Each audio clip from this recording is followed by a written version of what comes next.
We are live now. Thank you very much. क्या सबको मैं दिख रहा हूं? नमस्कार, विवेक बिंद्रा बोल रहा हूं, फाउंडर एंड सीईओ बड़ा बिजनेस.com। कुछ समय का डिले दिया आपको, लेकिन पूरे यूनियन बजट 2023 की तैयारी के साथ आया। निर्मला ताई, आपको बहुत बधाई। करेंगे थोड़ी आपकी बुराई, ना पक्ष ना विपक्ष, चर्चा करेंगे केवल निष्पक्ष। कम ऑन एवरीबॉडी, निष्पक्ष। मैं आप सबसे बोल रहा हूं, हाँ, जितने मेरी टीम मेंबर हैं और आपसे, मेरे साथ बने रहिए और सुनते रहिए ध्यान से। अपने अपने मोबाइल को छोड़ दीजिए, मतलब मोबाइल को पकड़ के रखिए, बिल्कुल मत छोड़िए। फाइनेंस मिनिस्टर इस समय केतली से कहीं चाय भरने की कहीं कप में कोशिश कर रही है इकट्ठे। निर्मला सीतारमण पहली ऐसी महिला है जिन्होंने लगातार 5वीं दफा ये बजट हमारे को दिया है। मेरे साथ सुनना, बिजनेस के ऊपर, इकोनॉमी के ऊपर, फाइनेंस के ऊपर, फिस्कल डेफिसिट पे, एजुकेशन पे, एग्री पे, सब पे, हेल्थ पे, इतना अमेजिंग देने वाला हूं आपको चर्चा में। ग्लोबलाइजेशन हो गया है, आज तक ग्लोबलाइजेशन हमने सुना था। ग्लोबलाइजेशन गाइस, एवरीबॉडी जस्ट एक सेकंड कंफर्म कर दीजिए, मैं लाइव जा रहा हूं, क्लियर दिखाई पड़ रहा हूं? नहीं सुनाई पड़ रहा है? Thank you very much, thank you. जगाना पड़ेगा सबको यहां पे। सुनिए, ग्लोबलाइजेशन क्या मतलब होता है? ये एक इंटरनेशनल इकोनॉमिक एक्टिविटी अब स्लो हो गई है। साथ साथ मेरे पढ़ते चले जाइए, बड़ा अच्छा दूंगा आपको मैं यहाँ पे विजुअल प्रेजेंटेशन दूंगा। जॉब ले ऑफ हो रहा है कंसिस्टेंटली दुनिया भर में, सबसे ज्यादा इस समय पैंडेमिक का इंपैक्ट आया, इन्फ्लेशन बढ़ता है, यानी कि महंगाई दर दुनिया भर में बढ़ी है। अभी भारत की बात नहीं कर रहा हूं, पूरी पृथ्वी की बात कर रहा हूं। यूक्रेन रशिया का जो वॉर इफेक्ट था, उस इफेक्ट को अभी लोगों ने पहचाना ही नहीं कि वो कितना आया। मैं आपको उसके बारे में कुछ बताता हूं। जियोपॉलिटिकल इश्यूज, लोगों ने इसको पहचाना नहीं, क्या क्या हुआ दुनिया भर में। जब आपस में झगड़े चलते हैं ना, जब झगड़े होते हैं तो बदहाली आती है, और जब मिलकर आगे बढ़ते हैं तो खुशहाली आती है। ये जियोपॉलिटिकल इश्यूज ने बहुत तंग किया है हमारे को। देखो, अमेरिका के अंदर 0.5% से 4.5% इंटरेस्ट रेट बढ़ गया है, यानी कि जो आपने कर्जा लिया उस पर ज्यादा इंटरेस्ट देना पड़ा। ये पिछले 9 महीने की कहानी सुना रहा हूं मैं आपको। हाँ, आप ये बात समझना कि अगर आपको दुनिया को पहचानना है तो केवल 2 देश देख लो। कौन से? एक है भाई साहब ये अमेरिका और एक चाइना। क्यों ऐसा मैं कह रहा हूं? ऐसा मैं इसलिए कह रहा हूं क्योंकि ये दोनों देश मिलकर के, आज ये दोनों देश मिलकर लगभग 45% जीडीपी कंट्रीब्यूट कर रहे हैं वर्ल्ड का। अमेरिका तकलीफ में क्यों रहा? वहां इंटरेस्ट रेट बढ़ा, इन्फ्लेशन बढ़ा, नौकरियां गई। हाँ, चाइना तकलीफ में क्यों है? क्योंकि पैंडेमिक के कारण बार बार फ्लक्चुएशन होता रहा पूरी इकोनॉमी के अंदर। ये 2 देश मिलकर के 44% दुनिया को कंट्रीब्यूट कर रहे हैं। हाँ, लाइव चल रहा है तो थोड़ा, मैं आदत नहीं है इसका, लेकिन आपको कंटेंट देने वाला हूं दुनिया का सबसे बढ़िया। इससे बढ़िया बजट का एनालिसिस आपको कहीं नहीं मिलेगा। जुड़े रहना मेरे साथ, सीखोगे, मान लो मेरी बात। आप हो सके ना साथ साथ विजुअलाइज करते जाओ जो मैं चीजें बताने जा रहा हूं आपको, इजी कर रहा हूं मैं। हमेशा इकोनॉमी ग्रो करती है 3 चीजों से। कितनी चीजों से? 3 चीजों से। पहली है कंजम्पशन, दूसरी है कंजम्पशन और तीसरी है कंजम्पशन। इकोनॉमी के लिए बस कंजम्पशन ही चाहिए। तो जब बजट आता है तो हम देखते हैं कि कंजम्पशन पे कितना इंपैक्ट आएगा इस बजट का, उसको हम समझेंगे। यहां पे हम करेंगे सरकार की बुराई और कभी कभी करेंगे उनकी बढ़ाई। जो अच्छी बात है बताएंगे, जो बुरी बात है, जो मिस हुआ तो miss and hit, miss and hit, miss and very good, very good. आप सबसे कह रहा हूं मेरे साथ जुड़े रहो, सुन रहे हो मेरी बात को? जुड़े रहो मेरे साथ। मिस एंड हिट, जहां ग्लोबली हो रहे हैं सब स्लो, तब भी हम करते रहे हैं ग्रो। ये बड़ी इंपॉर्टेंट चीज है यहां पे। अगले 25 साल का अमृत काल का ये टॉप 3 KPIs जो सरकार ने देने की कोशिश करी है, कौन से थे? यहां पे पहला चीज यूथ के लिए काम किया, दूसरा जॉब क्रिएशन के लिए, तीसरा स्टेबल मैक्रो इकोनॉमिक। तो ये हुआ कि नहीं हुआ, उस पर चर्चा करते हैं। सरकार कहती है कि हम इन 3 चीजों पर काम कर रहे हैं, लेकिन ये हुआ या नहीं हुआ, इस पर हम चर्चा करते हैं। किसी का फोन बज रहा है शायद, देखिएगा, बंद करिएगा, धन्यवाद, इसको बंद रखिएगा। हाँ, अब ये 7 सप्तऋषि थे जिसपे सरकार ने काम किया, या उसकी ये बात कर रहे हैं जिसको ये कहते हैं अमृतकाल। ये सप्तऋषि है जिसको कहते हैं अमृतकाल। सप्तऋषि पे ये काम हुआ या नहीं हुआ, आपको ध्यान से समझना मेरी बात को। ये सारे के सारे ना एक्चुअली लॉन्ग टर्म गोल्स हैं। ये सरकार का जो बजट आया, एक लाइन में समझाऊं, ये इमीडिएट बजट नहीं था, ये लॉन्ग टर्म बजट था। हाँ, तो ये लॉन्ग टर्म बजट था। और ये लॉन्ग टर्म बजट में जैसे for example inclusive development, last mile, हर आदमी तक पहुंचाना, यूथ को एम्पावर करना, फाइनेंशियल सेक्टर को ठीक करना, green growth, unleashing the potential, मतलब एनेबल करना, रेवड़ी ना देना, इंफ्रास्ट्रक्चर में, ये इनमें से कुछ भी ऐसा नहीं है जो बजट में इमीडिएटली इंपैक्ट लाएगा। गडकरी जी, मैं ट्विटर आपको दोनों तरह के दिखाऊंगा, ब्लू और रेड। ब्लू का अर्थ है तारीफ हुई, गडकरी जी ने तारीफ करनी थी। इन्होंने कहा अमृत काल में नए भारत की नींव रखने के लिए 130 करोड़ भारतवासियों के लिए बहुत खुशहाल करने वाला बजट है। गडकरी जी, आपने तारीफ करनी थी, आप सरकार में हैं, आपने तारीफ करी। उदय कोटक, ये बिजनेसमैन है, इन्होंने काफी तारीफ करी। इन्होंने कहा कि भाई ये बड़ा अमृतकाल का पहला सबसे बढ़िया बजट रहा है, शॉर्ट में तारीफ करी। सुब्रमण्यम स्वामी मुझे लगा था शायद तारीफ करेंगे, पिछले कुछ दिनों से सरकार के खिलाफ बोलने में ये रुके नहीं है। इन्होंने बताया कि बजट में ना क्लैरिटी नहीं आ रही है कि गोल क्या है, और अगर गोल है तो उसका केपीआई, रेट ऑफ रिटर्न, उसका क्षमा चाहता हूं, उसका rate of return, priority, economic strategy क्या होगी। सुब्रमण्यम स्वामी थोड़ी सी बुराई करते हुए दिखाई पड़े इस बजट की। हम भी करेंगे, बुराई भी करेंगे, बढ़ाई भी करेंगे। राहुल गांधी जी, इन्होंने बुराई करनी ही थी। इन्होंने बोला मित्र काल, मुझे लगा शायद ये कहना चाहते हैं मृत काल, पर मुझे मालूम नहीं। ये कहते हैं ना विजन है, ना प्लान है, ना इंटेंट है। और फिर इन्होंने एक डेटा भी कोट किया है कि 1% अमीर लोगों के पास देश की 40% संपत्ति है। तो ये कहते हैं कि अमीरों को अमीर बनाने के लिए बजट है ये। बहरहाल मैं अब यहां से शुरू करूंगा, पहले कुछ अच्छी बात कर लेते हैं। क्या अच्छा रहा पिछले कुछ सालों में हमारे देश में?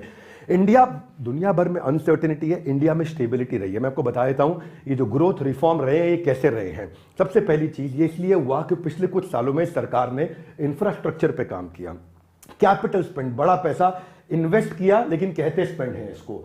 देखिए दो तरह के पैसे खर्च होते हैं, एक है ऐसा खर्च कर दो जिसमें बांट दिया जाए, और एक है ऐसा खर्च करो जो लॉन्ग टर्म में हमारे को बेनिफिट दे। मेरे साथ फोकस रहिए प्लीज, इधर उधर मत देखिए, आपको बोल रहा हूं, सुनिए, इधर उधर मत देखिए, आपको बोल रहा हूं, इधर उधर मत देखिए, आपको बोल रहा हूं। इंसेंटिवाइजेशन ऑफ मैन्युफैक्चरिंग बड़ा इंपॉर्टेंट चीज है ये, कि इन्होंने मैन्युफैक्चरिंग को इंसेंटिवाइज किया। फिस्कल कंसोलिडेशन इन्होंने किया। फिस्कल कंसोलिडेशन कैसे किया मैं आपको समझाऊंगा अभी। फिस्कल डेफिसिट क्या होता है मैं आपको समझाऊंगा। सो जीडीपी पे क्या इंपैक्ट रहा पिछले कुछ दिनों में, मैं इसको 5 देशों से कंपेयर करूंगा। एक सेकंड ले रहा हूं please.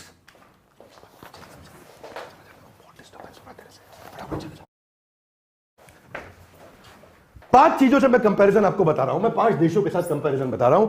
US, China, Japan, UK और जर्मनी। हाँ, इसको इंडिया के साथ कंपेयर करके आपको समझा देता हूं। 2021 में आप यहां देख सकते हैं कि ये 4 जगह जहां हमने ग्रोथ देखा है जीडीपी का, उसके मुकाबले भारत का सबसे ज्यादा रहा।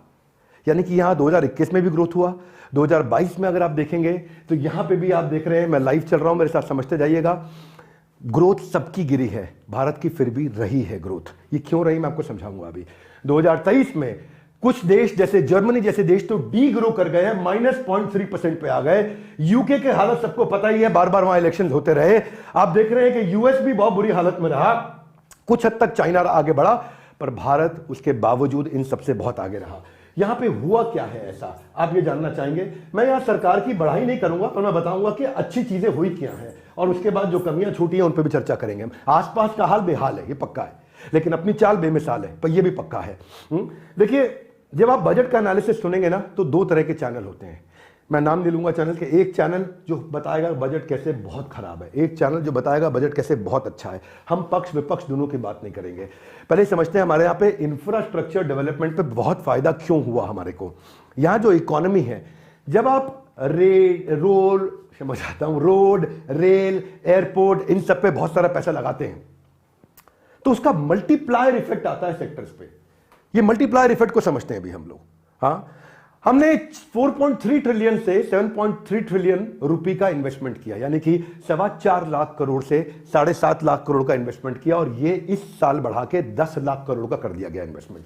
हाँ, इसको थोड़ा हम समझते हैं। ये जो हुआ है, ये मुझे लग रहा था कि इस दफा नहीं होगा, क्योंकि बहुत सारे राज्यों में इलेक्शन आ रहे हैं, तो मुझे लगा था कि इस बार कुछ ना कुछ रेवड़ी बटेगी। फिर से नहीं किया, फिर से इंफ्रास्ट्रक्चर पे पैसा लगाया। इसका मीनिंग समझते हैं। जो गति शक्ति है ना, जिसमें आप सब प्रकार की 7 प्रकार की ट्रांसपोर्टेशन की अलग अलग फ्लाइट हो गया, ट्रेन हो गया, मास ट्रांसपोर्ट हो गया, रोड हो गया, शिप हो गया, सब हो गया, तो ये 7 प्रकार का लॉजिस्टिक्स का, इससे बड़ा इंपैक्ट आता है। तो ये हमारे को ग्लोबल विनर बनाता है। आपको पता है जर्मनी इसलिए नहीं हारा क्योंकि वो कमजोर देश था। जर्मनी इसीलिए हारा था क्योंकि उनके वेपन का सप्लाई खत्म हो गया था, क्योंकि उनकी आर्मी को आर्टिलरी नहीं मिल रही थी। यानी कि किस चीज की समस्या थी? इंफ्रास्ट्रक्चर, यानी कि लॉजिस्टिक्स, यानी कि लोगों के ट्रैवल करने की समस्या थी। यही कारण था। तो जहां पड़ोसी देश हो गए फेल, वहां भी अपने दियों में बचा हुआ है काफी तेल। क्या है वो, मैं आपको और चर्चा करूंगा बहुत डिटेल में। फाइट अगेंस्ट कोविड पे थोड़ी बात कर लेते हैं पहले। हमने वेंटिलेटर सस्ते बनाए, बहुत बनाए, अच्छी क्वालिटी के बनाए। आत्मनिर्भर भारत का एक एग्जाम्पल दिखाया हमने।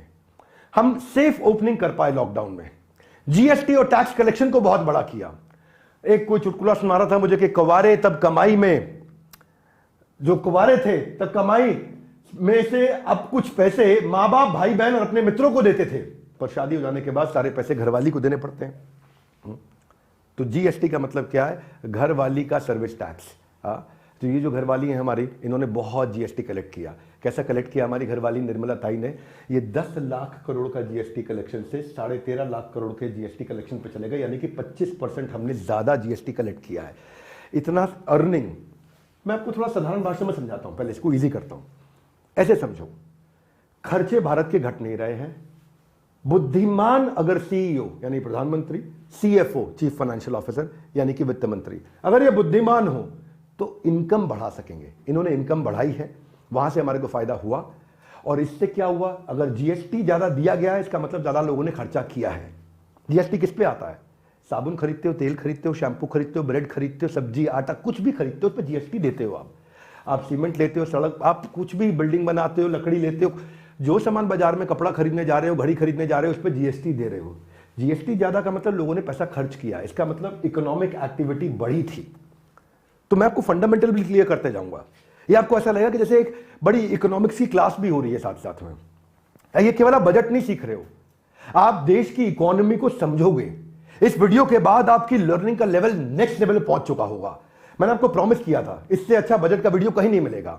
और जितना इन्होंने कमिट किया था, जितना इनको एक्सपेक्टेड था, उससे ज्यादा ये इस समय टैक्स कलेक्ट करने जा रहे हैं। यानी कि इन्होंने जितना सोचा था उससे ज्यादा मिल रहा है, क्योंकि भारत में लोग खर्चा करने से भी घबरा नहीं रहे हैं। और सबसे बड़ी बात यह है कि आजू बाजू बहुत बुरा हाल था। किसका बुरा हाल था? श्रीलंका का बड़ा क्राइसिस हुआ। अब इतना बड़ा इकोनॉमिक क्राइसिस हुआ, वहां पे आप देख रहे हैं उनके जो राष्ट्रपति प्रधानमंत्री उनके भाग गए, असाइलम जाकर के अमेरिका में लिया, वहां बच के जाकर के छुपे। वो करेंसी आप देख रहे हो उनकी कितनी डिवैल्यू हुई, 77% इनकी करेंसी डिवैल्यू हुई श्रीलंका की। इन्फ्लेशन भयंकर बढ़ा, यहां पे 302% महंगाई बढ़ी। यहां कितना? यहां तो अगर 10% पार कर जाए तो हाय हाय हाय हाय पूरी पृथ्वी पे चालू हो जाए, लेकिन यहां केवल यहां पे 302% आप देख पा रहे हैं मेरे साथ में। बांग्लादेश बचा क्या? एक्सपोर्ट की इकोनॉमी थी, एक्सपोर्ट खत्म हो रहा है उनका। महंगाई भयंकर बढ़ रही है। जो दुनिया भर से रेमिटेंस, रेमिटेंस का अर्थ क्या होता है? जो दुनिया भर से लोग डॉलर भेजते हैं अपने देशवासियों में, अपने परिवार को। बेटा नौकरी कर रहा है ऑस्ट्रेलिया में, यूरोप में, यूएस में, तो वो घर भेजता है $10,000, वो आना बंद हो गया। फॉरेक्स रिजर्व कम हो गया बांग्लादेश का। बिजली जाने लगी बांग्लादेश में। पाकिस्तान में पिछले कुछ दिन बिजली थी नहीं, पूरे देश में बिजली चली गई। तो ये इन्फ्लेशन इनका बहुत बड़ा, कितना? 48%। यानी कि जो चीज, जो तेल अगर आज 100 रुपए लीटर है तो अगले साल 150 रुपए लीटर हो जाएगा। 150 रुपए लीटर है तो अगले साल 225 रुपए लीटर हो जाएगा। यानी कि इतनी महंगाई दर बढ़ी वहां पे। पाकिस्तान तो खैर वर्ल्ड बैंक ने बता दिया ये एशिया की वीकेस्ट इकोनॉमी था, एशिया की weakest economy. State bank of Pakistan के पास केवल $4 बिलियन बचा है। $4 बिलियन मतलब कितना? 3 हफ्ते ये इंपोर्ट कर पाएंगे। ये पूरी तरह से बैंकरप्ट हुआ पड़ा कंट्री है इस समय। ये नेशन ऐसा है। यहां का इन्फ्लेशन रेट इनका 88%, यानी कि जो 100 रुपए लीटर है अगले साल 188 रुपए लीटर हो जाएगा। आप मेरी बात समझ पा रहे हैं? जो तेल है 100 रुपए लीटर अगर आप ले रहे हैं तो, लेकिन हमारे यहां भी करेंसी डिवैल्यू हुई, पर साउथ एशिया के मुकाबले हम अच्छे रहे। अपना 9.5% हुई। यह नहीं कि इनकी तरह बुरा हाल रहा। अपने यहां भी इन्फ्लेशन घटा नहीं, क्षमा चाहता हूं, बढ़ा नहीं, घट गया। यानी कि महंगाई हमारे यहां बढ़ी नहीं, घटी है थोड़ी। फॉरेक्स रिजर्व हमारे दुनिया के 6 टॉप देशों में हमारा नाम आता है। चाइना, जापान और स्विट्जरलैंड के बाद 2 देश और उसके बाद 6ठे देश नंबर पे हमारा देश है। यानी कि आज भी हमारा फॉरेक्स रिजर्व अच्छा है, तो अपन स्टेबल है। तो एक साल में बहुत कुछ बदला जा सकता है, अगले एक साल में बहुत कुछ बदला जा सकता है। 5 साल ये अमृतकाल के लिए काम किया। मुझे लगता है कि इनको एक साल के लिए भी कुछ करना चाहिए था, जो कि सरकार ने नहीं किया। एक साल में भी आप इंपैक्ट ला सकते हैं, कंजम्पशन पे पुश ला सकते हैं, तो उन्होंने लॉन्ग टर्म रखा। मैं खुद भी आपके सामने एक उदाहरण हूं। एक साल पहले मैं चाहता हूं कि बजट ऐसा होना चाहिए कि इंसान की सरदर्दी का वही हाल हो जो मैंने अपने बॉडी फैट का किया है। मैं अपनी फोटो देख रहा था, मैं हैरान हो गया था। ये 1 फरवरी 2022 की फोटो है और ये 1 फरवरी 2023 की फोटो है। ये आज की फोटो है। मैं 106 किलो से 74 किलो पे आ गया। मैं चाहता हूं कि सरकार का बजट भी, धन्यवाद सबकी तालियों के लिए, सरकार का बजट भी ऐसा होना चाहिए कि जिसपे उसको तालियां पड़े, गालियां ना पड़े। तो आज कहां पड़ेगी ताली और कहां पड़ेगी गाली? क्षमा चाहता हूं, कभी कड़वा बोलूंगा, कभी मीठा बोलूंगा। ये बजट इंपॉर्टेंट इसलिए था क्योंकि ये इनका आखिरी फुल टर्म बजट था इस सरकार का, जो 5 साल की हमारी सरकार रही है ये। हाँ, 2024 में जनरल इलेक्शंस आ रहे हैं। इस समय आप देख रहे हैं कि बहुत सारे इलेक्शंस आ रहे हैं और बहुत सारे इलेक्शन के अलावा इनके जनरल इलेक्शन भी आ रहे हैं। तो मुझे लगा था कि कुछ रेवड़ी बटेगी, मुझे लगा था कुछ लोगों को बांटा जाएगा, कुछ बेनिफिट दिया जाएगा, वो बहुत ज़्यादा नहीं हुआ। अभी भी इन्होंने बड़े ग्रोथ एजेंडा पे काम किया, इन्फ्लेशन के प्रेशर पे काम किया, अमृतकाल के लिए सोचा इन्होंने। और अभी होना क्या चाहिए इस समय, चाइना प्लस वन स्ट्रैटेजी दुनिया में देखी जा रही है। चाइना के अलावा इंडिया को एक बहुत बड़ी ऑप्शन के रूप में कंसीडर किया गया, जिसको आप समझेंगे। कुछ ट्वीट भी पढ़ लेते हैं। योगी आदित्यनाथ जी ने फेवर में बोला, उनको बोलना ही था, सरकार में है वो। हर्ष गोयनका ने फेवर में बोला कि रेलवे रिन्यूएबल और रिफॉर्म पे काफी काम हुआ। एक गाना भी आया था, नाटू नाटू नाटू नाटू नाटू, तो बोला नाटू नाटू बजट है, RRR, नाटू नाटू बजट। तो कहते हैं ना कि जब पिता घर पे सैलरी लाते हैं, कुछ पैसों से बिजली पानी का बिल भरते हैं, कुछ खर्चा करते हैं, कुछ बचाते हैं, इसी प्लानिंग के साथ वो अपने घर को चलाते हैं। और जब इसी प्लानिंग से घर को चलाया जाता है, इसी प्रकार देश का बजट भी बनाया जाता है, और जो हमारे भविष्य को दिखाता है, बताता है। हम शुरुआत करते हैं MSMEs के साथ में। सुनना मेरे इस बजट के इस एक्सप्लेनेशन में आप सीख भी बहुत कुछ जाएंगे, इतना कुछ सीखेंगे। MSME क्या है? ये बैकबोन है इंडियन इकोनॉमी की। धंधा छोटा है लेकिन ये देश को बड़ा बनाता है MSME। 13 करोड़ हमारे देश में छोटे व्यापारी हैं। इनसे शुरू करते हैं। 13 करोड़ छोटे व्यापारियों में 45% पूरे देश का कंट्रीब्यूशन मैन्युफैक्चरिंग को यही करते हैं। 30% GDP को कंट्रीब्यूट ये छोटे व्यापारी करते हैं। 40% देश का एक्सपोर्ट ये छोटे व्यापारी करते हैं। 95% इंडस्ट्रियल यूनिट जो भी बन रहा है, मैन्युफैक्चरिंग हो रहा है, ये छोटे व्यापारी करते हैं। और कौन करता है? तो 40% हमारे देश की नौकरियां भी छोटे व्यापारी देते हैं।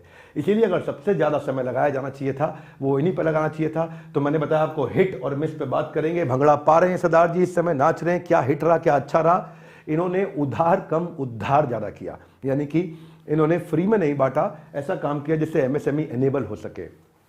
तो पहले देखते हैं 95% जो फोरफिटेड अमाउंट था, जो टेंडर फेल हुए हैं, सरकार कह रही है कि भाई उसको बेटर वर्किंग कैपिटल के लिए हम लोग उसको फोरफिट कर देंगे। वो एक अच्छा बेनिफिट रहा, उससे उसका वर्किंग कैपिटल बचेगा। अब जब कॉर्पोरेट MSME को पैसा दे देगा अपना, जैसे फॉर एग्जांपल एक मारुति बड़ा कॉर्पोरेट है और एक छोटा MSME हो सकता है, उदाहरण के लिए। वैसे उसके साथ छोटा MSME काम नहीं करेगा, पर उदाहरण के लिए बोल रहा हूं। छोटा MSME वो क्या बना के दे रहा है? वो उसको लेट्स से रबड़ मैट बना के दे रहा है, जो नीचे पायदान रहता है गाड़ी में, और पायदान बना के दे रहा है। तो अब मारुति अपने टैक्स का फायदा तब उठाएगा जब उसको पेमेंट कर देगा छोटे व्यापारी को। पेमेंट करने के बाद, आज क्या होता था, बिल के बाद वो अपने खर्चे में बुक कर लेता था, टैक्स का बेनिफिट उठा लेता था। अब कॉर्पोरेट जल्दी पैसा देगा छोटे व्यापारी को। एक अच्छा काम किया। हम चाहते थे ECLGS को एक्सटेंड किया जाए, यानी कि इमरजेंसी क्रेडिट लाइन गारंटी को एक्सटेंड किया जाए, और वो एक्सटेंशन इन्होंने किया। और कैसे किया? इसका 89% फायदा सबसे छोटे व्यापारी होते हैं। ये होता क्या है, मैं आपको बता देता हूं। पिछली बारी में 2.25 लाख करोड़ रुपए डूबने से बचाया था इस स्कीम ने। छोटा व्यापारी ईमानदार होता है, समय में पैसा वापस करना चाहता है, परंतु जो आसपास जियोपॉलिटिकल कंडीशन रही ना, उससे बड़ी फाइनेंशियल डिफिकल्टी रही। आप जानते हैं जो मटेरियल सप्लाई था, कमोडिटी प्राइस था, वो बदल गया। क्रूड ऑयल, आपको जान के हैरानी होगी, जो $61 बैरल का था वो $103 का हो गया। कितना महंगा हुआ क्रूड ऑयल। आपको लगता है क्रूड ऑयल कहां इस्तेमाल होता है? मेरे भाइयों, क्रूड ऑयल का इस्तेमाल बहुत जगह होता है। केमिकल में होता है, डाई में होता है, पिगमेंट में होता है, कंस्ट्रक्शन और रोड में होता है, सब जगह क्रूड ऑयल का इस्तेमाल होता है। वो महंगा हो जाएगा, छोटे व्यापारी की हालत खराब होती है। स्टील प्राइस बढ़ा है, 39,000 रुपए टन से लेकर के आज 67,000 रुपए टन पे पहुंच गया 2022 में। कितना प्राइस बढ़ा है। अगर कमोडिटी प्राइस बढ़ता है तो उसका इंपैक्ट आता है। तो ये जो इमरजेंसी क्रेडिट लाइन गारंटी थी, ये क्या थी? एक वरदान की आशा है। 2 लाख करोड़ का एक्स्ट्रा लोन, और ये कैसा कोलैटरल फ्री लोन है। 2 लाख करोड़ का एक्स्ट्रा कोलैटरल फ्री लोन, और वो भी क्या? 1% कम इंटरेस्ट पे दिया, जिससे 2,000 करोड़ की इंटरेस्ट सेविंग भी हो रही है। तो अगर बिना कोलैटरल के ये पैसा मिलेगा व्यापारी को, उससे उसका वर्किंग कैपिटल पेमेंट फंसती है। छोटे व्यापारी को समझो पहले क्या होता है, उसकी पेमेंट फंस जाती है बाजार में। उसने माल बनाया, उसने ये बनाया, लेट्स से ये मैं स्लाइड चेंजर है, आपके लिए स्लाइड चेंज कर रहा हूं। स्लाइड चेंजर बनाया, स्लाइड चेंजर बना के उसने डिस्ट्रीब्यूटर को आगे पहुंचाया। डिस्ट्रीब्यूटर को 1 लाख पीस दिए, 100 रुपए का था। 1 लाख पीस पे 100 रुपए के हिसाब से उसको 1 करोड़ मिलना था, उसको मिला 6 महीने के बाद या 4 महीने के बाद। अब वो बना के दे चुका है, वो खर्चा कर चुका है, 4 महीने उसका पैसा फंसा रहा। 4 महीने की इंटरेस्ट कॉस्ट भी है, 4 महीने की कितनी कीमत है उसके लिए। आज क्या वर्किंग कैपिटल को और बनाएगा, वो वर्किंग कैपिटल उसका ब्लॉक हो जाता है, तो इससे फायदा हुआ। परंतु हम जो है भंगड़ा तो डाला था, वो हिट्स थे, अब कुछ मिस भी समझ लेते हैं, क्या गलती हो। मुझे लगता है कि सरकार को इस डिलेड पेमेंट पे और काम करना चाहिए था। एमएसएमई की सबसे बड़ी समस्या क्या है, उसके पास वर्किंग कैपिटल नहीं है, क्योंकि वो साइकिल में फंस जाता है। जो रोटेशन साइकिल पर लग जाता है जंग, उसका हाथ बिल्कुल हो जाता है तंग। तो उस पर काम करना चाहिए था सरकार को। आपको पता है इन्होंने एमएसएमई समाधान योजना बनाई है, उसमें 61,000 केसेस आए थे और उस 61,000 केसेस में केवल 26,000 सॉल्व हुए। उसमें 20,000 करोड़ रुपए के केसेस रजिस्टर हुए, केवल 5,000 करोड़ रुपए रिलीज हो पाए। तो एमएसएमई समाधान योजना को और एफिशिएंट होना पड़ेगा, उसको एफिशिएंट होना पड़ेगा। क्योंकि आज जब मेरा पैसा फंसता है तो मैं सरकार की इस समाधान योजना में अप्लाई करता हूं, ये मेरा पैसा नहीं दे रहा, भाई मेरा पैसा नहीं दे रहा, मेरा पैसा दिलाओ, मेरा पैसा दिलाओ। सरकार कहती है हम आपको आपके से पैसा दिला देते हैं। सरकार उसको फोन लगाती है, एमएसएमई समाधान योजना, उसको फोन लगाती है, उसको चिट्ठी भेजती, कम्युनिकेशन करती है, पैसा लौटाओ उसका। लेकिन पहले ही मैं 6 महीने तक अपना झगड़ा कर चुका था, 6 महीने मुझे नहीं मिला। फिर मैं सरकार के पास जाता हूं, भैया आप दिलवा दो इससे, मेरे को ये बदमाशी कर रहा है, मुझे पैसा नहीं दे रहा। उसके बावजूद सरकार 194 दिन और लगा देती है, यानी कि 6.5 महीना और लगा दिया। तो उस बेचारे का पैसा 1 साल फंसा रहता है। मैं इसके लिए एक रेवोल्यूशनरी आइडिया दूंगा आपको। वो रेवोल्यूशनरी आइडिया क्या है, उससे पहले ये समझो, जब उसका पैसा इतने दिन फंसा रहता है, बैंक का इंटरेस्ट चलता रहता है। बैंक का इंटरेस्ट होता क्या है, बैंक का इंटरेस्ट 26 जनवरी को भी चलता है, 15 अगस्त को भी चलता है, 2 अक्टूबर को भी चलता है, जब आप सो रहे हो तब भी चलता है, जब आप जाग रहे हो तब भी चलता है। वो बैंक नहीं कहता समाधान योजना से पैसा नहीं आया जी, मैं इंटरेस्ट, बैंक का इंटरेस्ट चलता रहता है। और एमएसएमई ऐसा फंस जाता है, उसका इंटरेस्ट इतना बढ़ जाता है कि उसका धंधा करने में इंटरेस्ट घट जाता है, और इसी तरह वो इतने नुकसान में चला जाता है कि अपना धंधा चौपट कर जाता है। उसके बाद जब वो कहता है कि अब तो ऐसा ही इंसान आगे चल के फांसी लगाता है, उसको कोई पूछने नहीं आता है। इसीलिए हम चाहते हैं कि सरकार को क्या करना चाहिए कि अगर उसकी इन समस्याओं से उसको बाहर निकालना है, उसके कैश फ्लो की, वर्किंग कैपिटल की, ऑपरेटिंग साइकिल की समस्या से बाहर निकालना है, इनमें सुधार आ जाएगा, पूरी इकोनॉमी ठीक हो जाएगी, तो सरकार को क्या करना चाहिए, वो ये समझना चाहिए कि 10.5 लाख करोड़ में से 8.5 लाख करोड़ केवल छोटे व्यापारियों का बाजार में फंसा हुआ है, उसको निकालने में मदद करना चाहिए। डिले और डिफॉल्ट को ठीक करना चाहिए। पहला तो क्या है, अगर ये दिखा दे वो व्यापारी कि जी मेरा ये बिल है, ये मारुति से मुझे पेमेंट आनी है। उदाहरण के लिए मारुति के नाम ले रहा हूं मैं, ऐसा नहीं मारुति पैसा नहीं देती, मारुति अपने व्यापारियों को सबको पैसा देती है, पर उदाहरण के लिए बोल रहा हूं कि मुझे मारुति से पेमेंट आनी है जी, 1 करोड़ रुपए आनी है, लेकिन मारुति से आने में मुझे 3 महीना लगेगा, इस बिल के बदले में मेरे को 3 महीने के लिए लोन दे दो। तो अगर सरकार ऐसा करती तो उसकी वर्किंग कैपिटल चलती रहती, पैसा घूमता रहता। लेकिन आज फंस जाता है, उसको ऑर्डर मिले हुए बाजार से, लेकिन उसको बनाने के लिए पैसा नहीं उसके पास। दूसरा, अगर क्रिमिनल पेनल्टी लगा दी जाए, आपको पता है आपसे कुछ साल पहले सरकार ने चेक बाउंस पे क्रिमिनल पेनल्टी लगाई थी। चेक बाउंस किया तो उसका गेम ओवर, चेक बाउंस हुआ तो तेरे को सीधा जेल।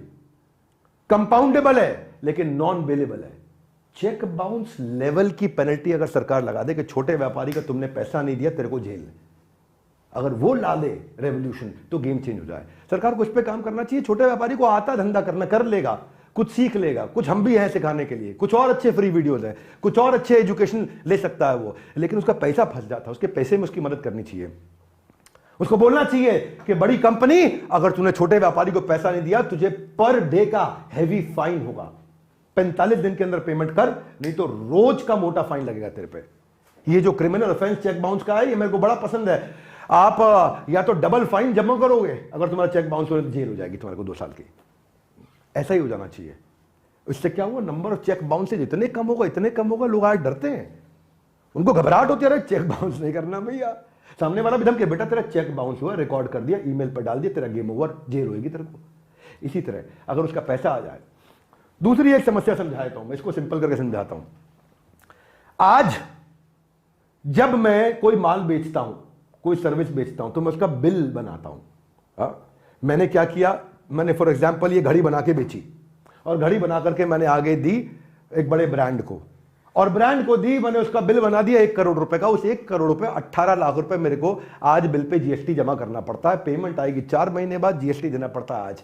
हमें सरकार को यह प्रार्थना है भैया आपसे, अगर आपको व्यापारियों को बचाना, आपकी जेब से कुछ नहीं लगेगा, आपको सिंपल तरीका बता रहे हैं। सिंपल तरीका यह था कि वो 18 लाख का जीएसटी उसको तब देना पड़े जब उसको वो बड़ी कंपनी 1 करोड़ रुपए दे दे। जब 1,18,00,000 आए तब जीएसटी लो ना। आप जीएसटी उससे आज ले लेते हो, पेमेंट उसकी 4 महीने बाद आती है, समाधान योजना में आप उसकी मदद करते नहीं हो, तो ये सरकार के लिए हम लोग थम्स डाउन भी देना चाहते हैं। ये दोनों तरह की बातें, इसलिए मैंने बताया ना पक्ष ना विपक्ष। बिल्कुल ठीक। एमएसएमई जो जीएसटी कलेक्ट करता है बाहर से, कई बार पेमेंट नहीं आता, उसका मूल भी नहीं आता, फंस जाता है। तो इसीलिए जीएसटी पेमेंट के बेसिस पे लो, उसके पास पैसा आए तब उससे आप जीएसटी ले लो। भाई कमाने वाले से पैसा लो, मरे हुए को और मारोगे तो क्या देश ही मर जाएगा भाई। ऐसे यही तो है हमारे 13 करोड़ व्यापारी जो 40 करोड़ लोगों को नौकरी दे रहे हैं। इनको मार दोगे तो 40 करोड़ नौकरियां अपने आप चली जाएंगी। अब मैं बात करता हूं कुछ स्टार्टअप्स के बारे में। ये अनुपम मित्तल जी कहते हैं कि यार इतना दिमाग क्यों लगा रहे हो आप लोग बजट के ऊपर। सारा आदमी देखता है हमें कितना मिलेगा, हमें कितना मिलेगा, पहले देखते हैं देश को कितना मिल रहा है। स्टार्टअप इकोसिस्टम आज हमारा दुनिया में तीसरा सबसे बड़ा इकोसिस्टम है, लेकिन ये केवल 4% हमारे जीडीपी को कंट्रीब्यूट कर रहा है, या करेगा अगले 2 साल में। आज तो केवल 2.5% कंट्रीब्यूट कर रहा है हमारे देश को। और आप ये समझ लीजिए 2016 में जो केवल 500 स्टार्टअप थे, आज 85,000 स्टार्टअप हो गए। यानी कि ये कल्चर बढ़ रहा है हमारे देश में स्टार्टअप शुरू करने का। 8.5 लाख नौकरियां दे रहा है स्टार्टअप हमारे यहाँ। 108 यूनिकॉर्न है, यूनिकॉर्न मतलब जो 8,000 करोड़ की कंपनी हुई। ये 250 हो जाएंगे अगले 2-3 साल में, या बल्कि 2 साल में। पर आज स्टार्टअप मार झेल रहा है, किसकी? ग्लोबल रिसेशन की, और किसकी? फंडिंग विंटर की। उसको आज पैसा नहीं मिल रहा है। शार्क टैंक देख के आप समझ नहीं पाओगे कि एक्चुअल फंडिंग हो रही है कि नहीं हो रही है बाजार में। आज कंपनियां बड़े पैमाने पर छटनी कर रही हैं, ये अच्छा संकेत नहीं है स्टार्टअप्स के लिए। आज ले ऑफ हो रहा है और फंड रेज कम हो रहा है। 21,000 21,500 एम्प्लॉइज पिछले 71 स्टार्टअप ने पिछले 1 साल में निकाल दिए, और उसमें से एडटेक ने ही 8,000 एम्प्लॉय निकाल दिए। जो $25 बिलियन रेज किया था 2022 में, 40% कम रेज हुआ है इस साल। ये पिछले साल 2021 के मुकाबले 2022 में 40% कम रेज हुआ है। यानी कि जो पैसा बाजार में मिला करता था, फंड रेज हुआ करता था, बड़ा बड़ा फंड आया करता था, वो आना बंद हो गया है। क्यों? क्योंकि वैल्यूएशन बढ़ गई है। इन्वेस्टर कह रहा है नहीं नहीं नहीं, पहले प्रॉफिट में लेके आओ। पेटीएम का हाल सबने देख लिया है, नाइका का हाल देख लिया है। अब कहते हैं जब तक प्रॉफिट नहीं होगा तब तक हम पैसा लगाएंगे नहीं। और ये लोग फंसे हुए स्टार्टअप्स वाले, इनकी वैल्यूएशन 55% नीचे गिर गई है सारे स्टार्टअप्स की। और इस समय हमारे देश की सरकार स्टार्टअप्स के लिए बहुत कुछ नहीं करना चाहती है। मैं आपको बताता हूं क्यों नहीं करना चाहती है। क्योंकि हमारे देश में 85,000 स्टार्टअप हैं, लेकिन छोटा व्यापारी 13 करोड़ है, तो उसको वोटर के लिए काम करना होता है। 85,000 स्टार्टअप केवल 9 लाख नौकरियां दे रहे हैं, ये 40 करोड़ नौकरियां दे रहे हैं। और इसीलिए गवर्नमेंट हमेशा यहां ज्यादा फोकस करेगा। 13 करोड़ वर्सेस 85,000। 85,000 मतलब 1 लाख भी नहीं, वहां 13 करोड़ लोग हैं। और 13 करोड़ लोग किसको दे रहे हैं नौकरी? 40 करोड़। 40 करोड़ वर्सेस 9 लाख। तो स्टार्टअप का इकोसिस्टम बढ़ाने के लिए अगर काम किया जाए तो आज का स्टार्टअप कल की एमएनसी बनेगी। प्रधानमंत्री ने कहा था, पर इसके ऊपर कुछ काम हुआ नहीं। हाँ, जो अच्छा हुआ है मैं वो भी बता देता हूं। अच्छा ये हुआ है कि इनकम टैक्स का बेनिफिट 3 साल के लिए बढ़ा दिया गया है। जो पहले 7 साल के लिए था उसको 3 साल के लिए बढ़ा दिया गया। एग्रीटेक पे कुछ फंड आया रूरल एंटरप्रेन्योर्स के लिए। और सेट ऑफ लॉसेस जो है, जिसको मैं समझा रहा था आपको कि भाई पहले जो है आपका जो लॉस होता था 7 साल तक, उसको आप टैक्स में एडजस्ट कर सकते हो। अगले साल प्रॉफिट में आओगे तो भी टैक्स देने की जरूरत नहीं। अब उसको 10 साल कर दिया। यानी कि अगर 10 साल तक आप अपने सारे लॉसेस को आने वाले प्रॉफिट से भी एडजस्ट कर दोगे तो चलो एक चीज अच्छी है, स्टार्टअप लॉस में ही रहते हैं तो उनको जब प्रॉफिट होएगा तो प्रॉफिट बचा भी लेंगे अपने आप को। क्योंकि 80% स्टार्टअप हमारे देश में लॉस में रहते हैं।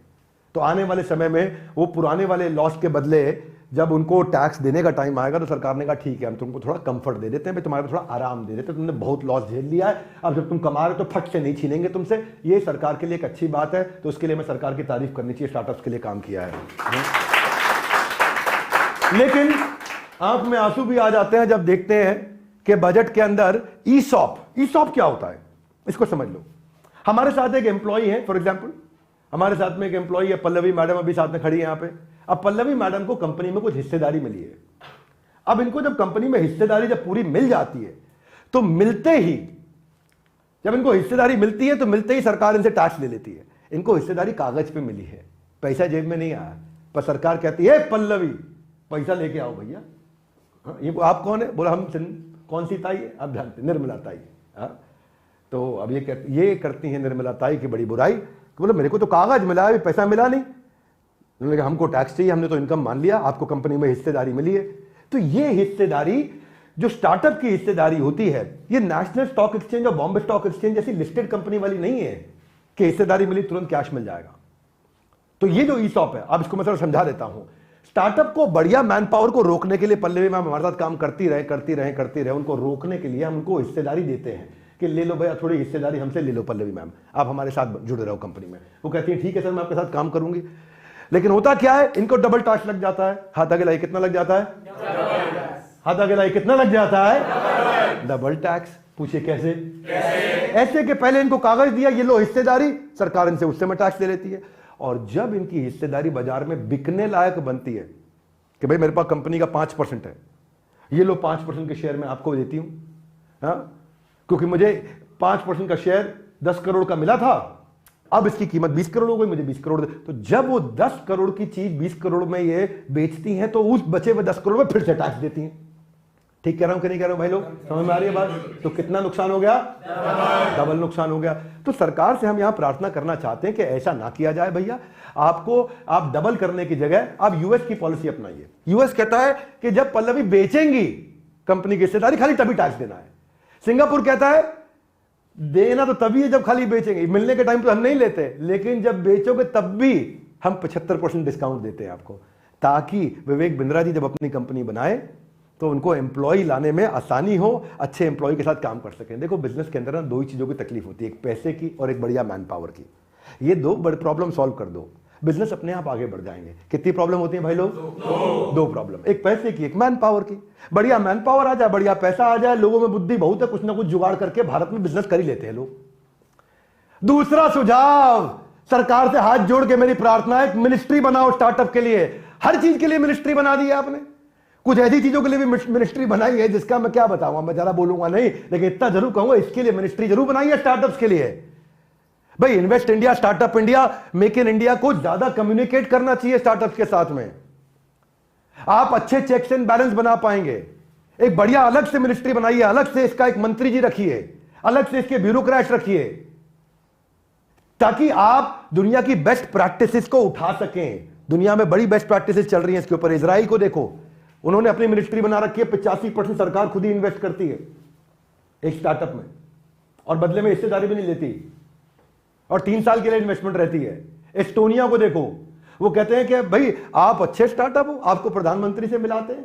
चलो ठीक है, माना छोटा देश है, वहां के प्रधानमंत्री हमारी तरह बिजी नहीं है, हमारे प्रधानमंत्री की तरह, हमारा देश बहुत बड़ा है, प्रधानमंत्री से नहीं मिलाते तो कम से कम उस स्टार्टअप के मंत्री से मिलवा दो, एक नया स्टार्टअप मंत्री लेकर के आओ।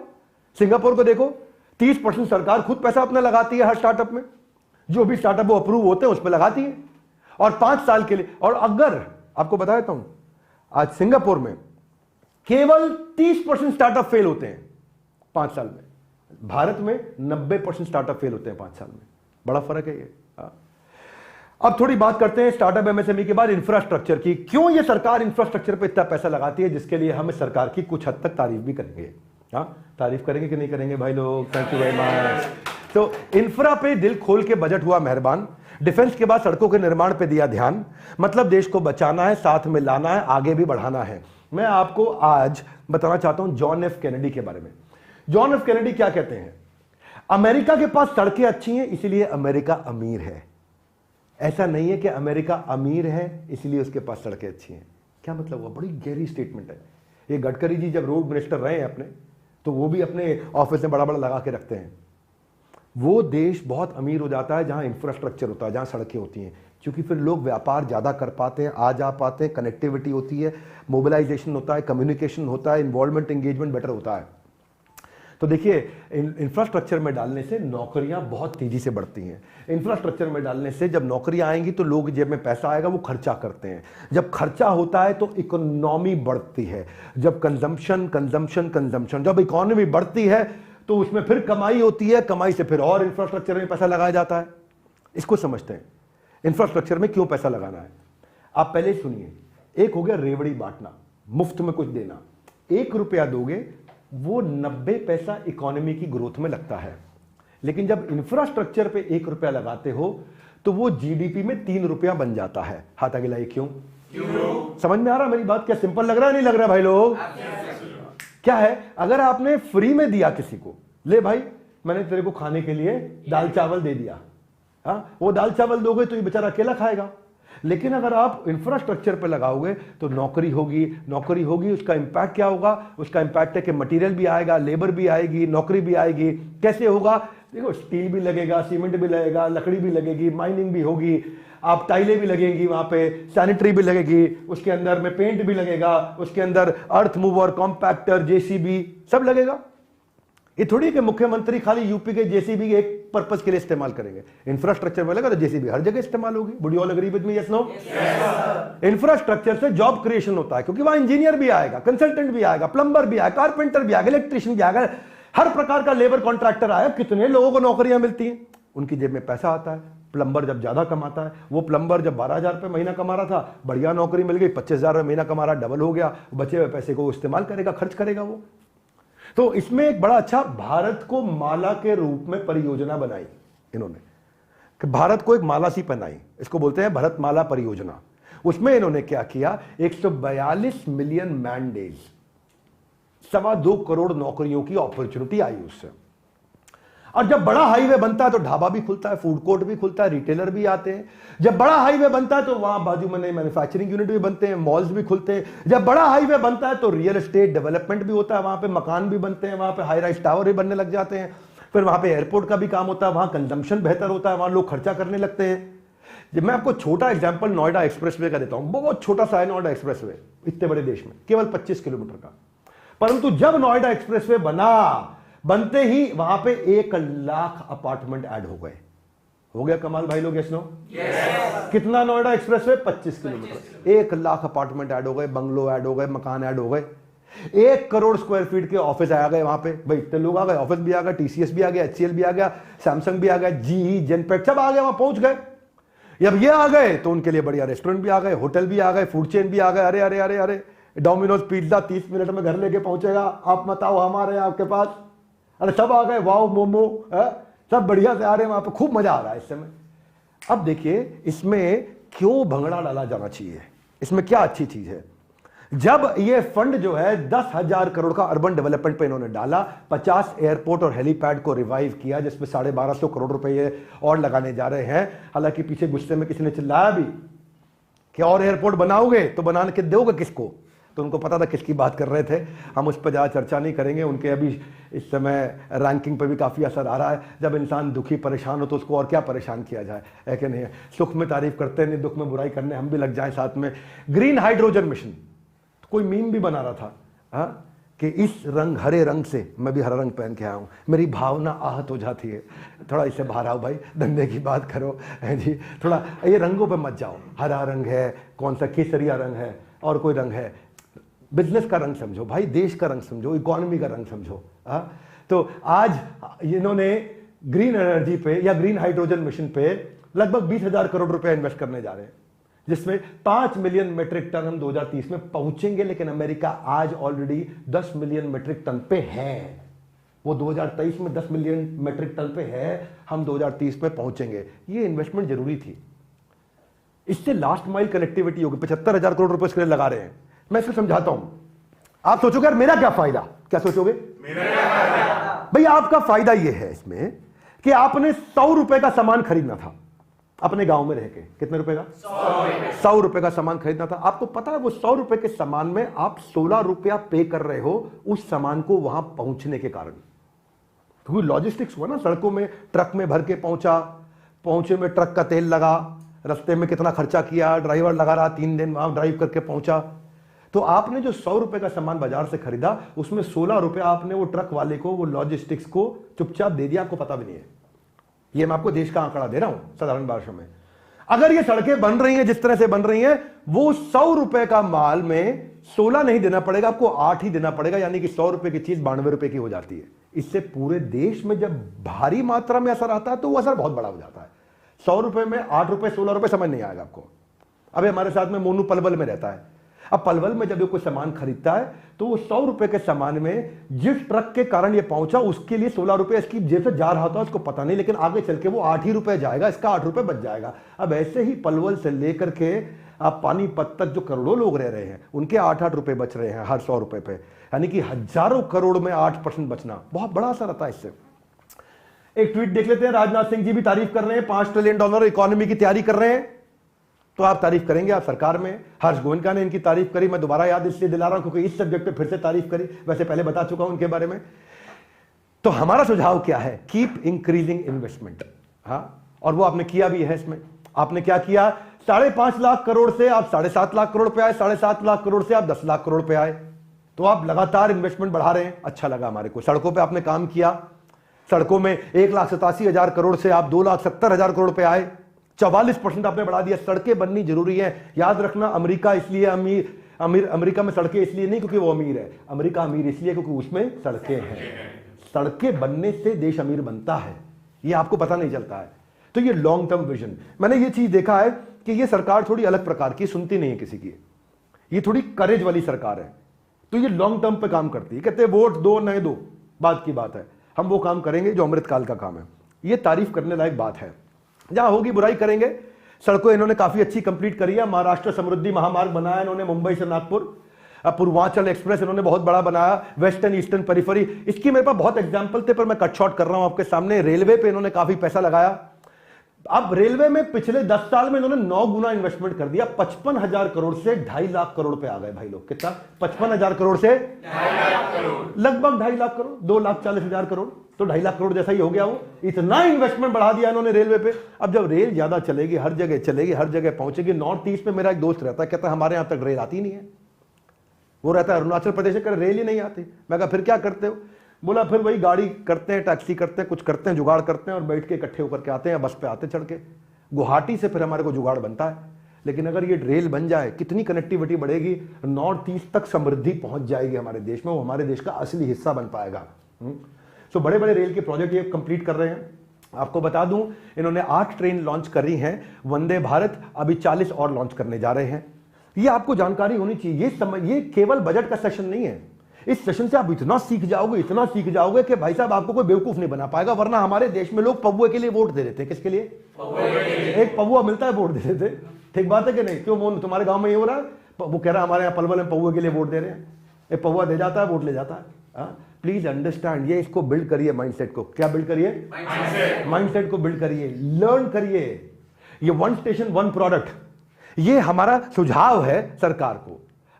535 स्टेशन है जहां 572 प्रोडक्ट कवर हुए हैं और हम चाहते हैं कि सरकार से कहना चाहते हैं कि और कवर करें इस पे। 1 स्टेशन 1 प्रोडक्ट। आप जानते हैं जैसे मधुबनी आर्ट वर्क पटना में, कांचीपुरम साड़ी चेन्नई में, टेराकोटा क्ले आइटम राजकोट में, ऐसे ही अचार मिलता है बढ़िया पंचरंगा पानीपत में, ऐसे ही ये चिकन कड़ी की हैंडवर्क के कपड़े मिलते बढ़िया बढ़िया, लेडीज को बहुत पसंद आता है ये लखनऊ में, लेदर गुड आगरा में। तो ये अगर एक एक शहर एक आइटम के लिए पॉपुलर हो जाए और इस पर बहुत ज्यादा काम किया जाए। बहरहाल एक चेनाब रेल ब्रिज बनाया गया। आईफिल टावर कितना ऊंचा है, ये आईफिल टावर से भी ऊंचा रेल ब्रिज बनाया है, जिसके लिए हम सरकार को बधाई देना चाहते हैं। ये एक अचीवमेंट होती है कि नहीं? बधाई देंगे आप लोग? ये थोड़ा कंजूसी कर रहे हैं बधाई देने में, इनको इनकम टैक्स में ज्यादा बेनिफिट नहीं मिला है तो इसलिए, लेकिन फिर भी अच्छी चीज पे बधाई देनी चाहिए। Would you agree with me? Yes no? तो Delhi Mumbai industrial corridor 1483 kilometre का ये बनने जा रहा है पूरा। बहुत से इंफ्रा प्रोजेक्ट कंप्लीट हुआ। सबसे अच्छी चीज मुझे लगी, 18 शहर हमारे देश में मेट्रो बन चुकी है, 18 शहरों में। और ये 18 शहर जल्दी ही 100 शहर हो जाएंगे जिसमें मेट्रो बनेगी। मेट्रो आती कितना फर्क पड़ता है, सड़क पे लोड कम आता है ट्रैफिक का। पीएम आवास योजना पे इन्होंने काम किया, इसमें 63 लाख मकान बनाए गए 1 करोड़ 20 लाख में से। 1 करोड़ 20 लाख मकान इनको गरीबों को देने थे बना के। 1 करोड़ 20 लाख में से आधे इन्होंने गरीबों को बना के दे दिए, आधे अभी और देंगे। 100 स्मार्ट सिटी आइडेंटिफाई की थी, केवल 66% में काम चालू हुआ है। बाकियों में सरकार से हम प्रार्थना करेंगे, भाई आप हमारे राजा, हम आपकी प्रजा, हमारी इच्छा कि आप उस पर भी बाकी 34 पे भी काम करें, उसको तेजी से आगे बढ़ाएं। डिजिटल इंफ्रास्ट्रक्चर, ये था फिजिकल, में डिजिटल पे भी बात करना चाहता हूं। यूपीआई ने किया कमाल। कमाल, यूपीआई ने किया कमाल। 376 बैंक इस समय डिजिटल बैंकिंग के लिए ऑनबोर्ड हो गए। 12.5 लाख करोड़ दिसंबर 2022 में ट्रांजैक्शन 12.5 लाख करोड़ की हुई। और ये किसके मुकाबले? वही दिसंबर 2021 में, 1 साल पहले 8.5 लाख करोड़ की। हम 8.5 लाख करोड़ से 12.5 लाख करोड़ की ट्रांजैक्शन पे पहुंचे कितने समय में? 1 साल में। 1 साल में पहुंचे, यानी कि इसमें ग्रोथ है। अच्छा, ये भाई साहब हमारे मंत्री जी कहते हैं कि 5G इकोसिस्टम से $450 बिलियन का जीडीपी में बड़ा कॉन्ट्रीब्यूशन आ जाएगा अगले 15 साल में। यानी कि $0.5 ट्रिलियन तो हम केवल टेलीकॉम के कारण, जानते हैं क्यों? क्योंकि वो लड़के बैठ के गाना नहीं देख रहे, पतली कमर या तेरी हाय हाय हाय, वो बड़ा कंट्रीब्यूट कर रहे हैं जीडीपी को हमारी। वो इंटरनेट इस्तेमाल कर रहे हैं, पतली कमर या रील देख रहा है बैठ के इंस्टाग्राम पे, हाय हाय हाय खूब बना रहा है। अब ये पीयूष गोयल जी समझ गए, कह रहे $500 ट्रिलियन तो मैं इन्हीं से निकाल लाऊंगा हमारे देश में, है कि नहीं? क्योंकि इंटरनेट कनेक्टिविटी में बहुत मामला चल रहा है तेज इस समय। हमारे यहाँ चौकीदार, हम भी उससे पूछते हैं क्या चल रहा है, कह रहा अलग अलग ऐप चल रही है, मैं देखता हूँ कौन सी ऐप देखता है, वो लगा रहता है। लेकिन आंखों से आंसू बहते हैं जब हम कुछ कमियां सरकार की देखते हैं। आप प्राइवेट इन्वेस्टमेंट लेके आओ ना, सारा पैसा अपनी जेब पे क्यों लगा रहे हो इंफ्रा पे? गड़बड़ ये गड़बड़ है भैया। सारा पैसा जेब से अगर आप लगा दोगे, मैं समझता हूं इससे आपको कमाई होगी, लेकिन आज तो आपकी जेब से निकल जाएगा ना पैसा। अरे भाई, आप टावर बड़े बड़े बना के बेचोगे, लेकिन बेचोगे कब? 7 साल 8 साल 10 साल बाद बेचोगे। अरे मैं कह रहा हूं, आज क्यों आप लगाते हो? पैसा दूसरे का लगवाओ और कमाई आधी आधी खाओ, कमाल हो सकता है। इसको बोलते हैं एंटरप्रेन्योरशिप। प्राइवेट इन्वेस्टमेंट नहीं आ रही है जितनी आनी चाहिए। इसके लिए कांग्रेस सरकार ने आज एक प्रेस कॉन्फ्रेंस भी करी, जिसपे उन्होंने इनकी निंदा भी करी। उसमें मैं आपके साथ में हूं चिदम्बरम जी, आपने बिल्कुल ठीक कहा। हमारा भी यह सुझाव है सरकार को, केवल 5% इंफ्रास्ट्रक्चर जो है इंडियन सिटी में प्राइवेट सोर्सेज से आ रहा है, 95% सरकार का पैसा लग रहा है। अरे भाई, प्राइवेट प्लेयर्स को बड़ा करो और बड़ा करो, पब्लिक प्राइवेट पार्टनरशिप लेकर के आओ। आप तो बुद्धिमान तरीके से काम करो। धृतराष्ट्र ने भी तो यही किया, भाई सब कुछ हमें चाहिए हमें चाहिए। अरे भाई, मिल लेते अर्जुन के साथ, युधिष्ठिर के साथ पार्टनरशिप कर लेते, उसको बिजनेस चलाने देते तो अपना खाते आराम से। लेकिन लगे और नहीं जी, हम government has no business to do business. One more time, come on, government has no business to do business. Businessman को करने दो। आप पॉलिसी बनाओ, ऐसी बनाओ कि कोई चोरी चक्कारी ना करे, ऐसी बनाओ कि कोई मोनोपोली ना क्रिएट करे, ऐसी बनाओ कि कोई शोषण ना करे, ऐसी बनाओ कि किसी गरीब का नुकसान ना हो। लेकिन आप खुद ही अपना पैसा लगाने में लगे हो। इंडिविजुअल को अगर आप कोई टैक्स का ऐसा बेनिफिट, कोई ऐसी इंफ्रास्ट्रक्चर बॉन्ड ला दोगे, कोई ऐसा बॉन्ड ला दोगे जिसमें उसको टैक्स का बड़ा बेनिफिट मिल जाए, तो वो इंफ्रास्ट्रक्चर में इंडिविजुअल, यही पल्लवी मैडम इतनी सैलरी ले रही है, ये लगा देती है उसमें पैसा, इनको टैक्स का बेनिफिट मिल जाता, सरकार आपको पैसा मिल जाता, आप समझ नहीं रहे। तो ये बड़ा इंपॉर्टेंट चीज है। Would you agree with me? Yes, no? दूसरा, प्राइवेट आदमी इसलिए नहीं आ रहा क्योंकि उसको आप जमीन कहते हो, हम तुमको जमीन दे देंगे, वो कहते दे दो, फिर आप क्या कहते हो? हम दे देंगे, वो कहते दे दो, फिर आप क्या कहते हो? दे देंगे। तो यही दे देंगे और दे दो के बीच में सारा मामला फंसा हुआ है। आज सरकार लैंड अलॉटमेंट के अंदर, सोलर पार्क स्कीम का उदाहरण दे देता हूं आपको, लार्ज स्केल सेक्टर में बड़ा हर्डल है, नोडल एजेंसी लाओ, वो काम करेगा, इस पे एग्जीक्यूशन कैपेबिलिटी लो है। भाई देते हो आप, वचन दे देते हो, पर जो है वचन कई बार पूरा नहीं हो पाता, इसके लिए हम क्षमा चाहते हैं, पर सच्चाई यही है। डिजिटलाइजेशन करो लैंड रिकॉर्ड की। गांव के अंदर आज ये पटवारी बैठ करके पैसे लेता है, फिर ठप्पा लगाता है। ठीक बात है कि नहीं? Yes, no? अब पटवारी के हाथ में आपने दे रखा है, वहां दिक्कत हो रहा है। इसको डिजिटलाइज करो पूरी तरीके से, इशू जल्दी रिजॉल्व होगा। और जो प्राइवेट प्लेयर आ रहा है उसको टीडीआर दे दो। टीडीआर क्या होता है, मैं साधारण भाषा में समझाता हूं। मान लो पुणे में एक प्राइवेट प्लेयर आया, हाईवे पे उसने बड़ा प्रोजेक्ट बनाने के लिए आपने उसको अलाउ कर दिया। अब उसके आजू बाजू जो रियल एस्टेट डेवलपमेंट है उसका राइट उसको दे दो, उससे वो कमाएगा और आपका काम जल्दी करके दिखाएगा। और अगर वो आपका तो नहीं वो लेट कर देते, रियल एस्टेट वाले लेट, भाई देखो वो वाला राइट किसी और को बेच के पैसा इकट्ठा करके बिल्डिंग बना देगा, सब मिलके आगे बढ़ेंगे। आपका आज जो पैसे का आउटफ्लो हो रहा है सरकार का, वो रुक जाएगा। ये हम सुझाव सरकार को देना चाहते हैं। इसके अलावा जो डिले इन प्रोजेक्ट है वो बहुत नुकसान दे रहे हैं। वो इसीलिए है क्योंकि सरकार काम धीमा ही करेगी। देश बहुत बड़ा है, ये छोटा सा स्पीड बोट नहीं है, जूम जूम जूम करके निकाल देंगे। ये मोटरसाइकिल नहीं है यामाहा स्प्लेंडर की कि ऐसे ऐसे ऐसे निकाल देंगे। ये सरकार है, देश है हमारा, बहुत बड़ा लॉरी ट्रक है। इसको ना एक बार यू टर्न लेने में ही ना 15 मिनट लग जाते हैं। समझ पा रहे मेरी बात को? तो आपका पेमेंट डिले हो जाता है और पेमेंट प्रोजेक्ट डिले हो जाता है। 1568 प्रोजेक्ट थे जिसमें 721 डिले हो गए आपके। ऐसे ही आपके मिनिस्ट्री ऑफ पेट्रोलियम के कुछ प्रोजेक्ट थे, उसमें 65% प्रोजेक्ट आपके लेट हो गए। रेलवे के आपके प्रोजेक्ट थे, 60% प्रोजेक्ट आपके लेट हो गए। रोड हाईवे के प्रोजेक्ट थे, उसमें 38% लेट हुए। रोड हाईवे फिर भी आप तेज चल रहे हो, लेकिन 38% वहां भी लेट है। बात यह है कि इसका नुकसान 3.25 लाख करोड़ रुपए का देश को भरना पड़ रहा है। ये देश नुकसान भर रहा है इसका, ये लेट हो जाने का। ये ऐसा नहीं है कि शादी में बारात लेट आई है तो कोई बात नहीं, इज्जत बढ़ रही है। अरे भाई देश का नुकसान हो रहा है। आते थोड़ी एक्सपोर्ट की चर्चा कर लेते हैं। You with me? Yes, no? ये सीखने को मिलेगा इस बजट के सेशन में बहुत कुछ। सबसे बढ़िया कॉमन चीज इन सब में क्या है? रिलायंस, इन्फोसिस, टाटा, आईटीसी, टीसीएस, ये सब एक्सपोर्ट की सबसे बड़ी कंपनी है हमारे देश में। हाँ, इन्फोसिस क्या एक्सपोर्ट कर रहा है मालूम आपको? इन्फोसिस आज एक्सपोर्ट क्या करता है भैया? हाँ, क्या एक्सपोर्ट करता है? जल्दी बताओ। चाय की पत्ती एक्सपोर्ट कर रहा है? Yes no? नो। इन्फोसिस हमारे आईटी इंजीनियर की सेवाएं एक्सपोर्ट कर रहा है अमेरिका में। हमारा आईटी का इंजीनियर जो सीख के पढ़ के आता है उसकी सेवा अमेरिका को दे रहा है, जिससे अमेरिका से खूब डॉलर लेके आ रहा है। टीसीएस पाकिस्तान स्टॉक एक्सचेंज के बराबर, उससे ज्यादा बड़ी अकेली कंपनी टीसीएस हमारी टाटा ग्रुप की है। समझ में आ रही है बात भाई लोग? ये क्या कर रहा है? सर्विस एक्सपोर्ट कर रहा है। पाकिस्तान कंगाल हो रहा है, और हमारे यहां टाटा ग्रुप माला माल हो रहा है। 4% हमारे देश का जीडीपी केवल टाटा ग्रुप कंट्रीब्यूट कर रहा है। एक्सपोर्ट को बढ़ाओ भैया। आप देखो, सिर्फ अपने देश का दायरा नहीं बढ़ाना है, 7 समुंदर पार तक मेड इन इंडिया पहुंचाना है। ये make in India, made in India के लिए हम सरकार को बधाई देंगे। क्या देंगे? हाँ, बधाई देंगे। लेकिन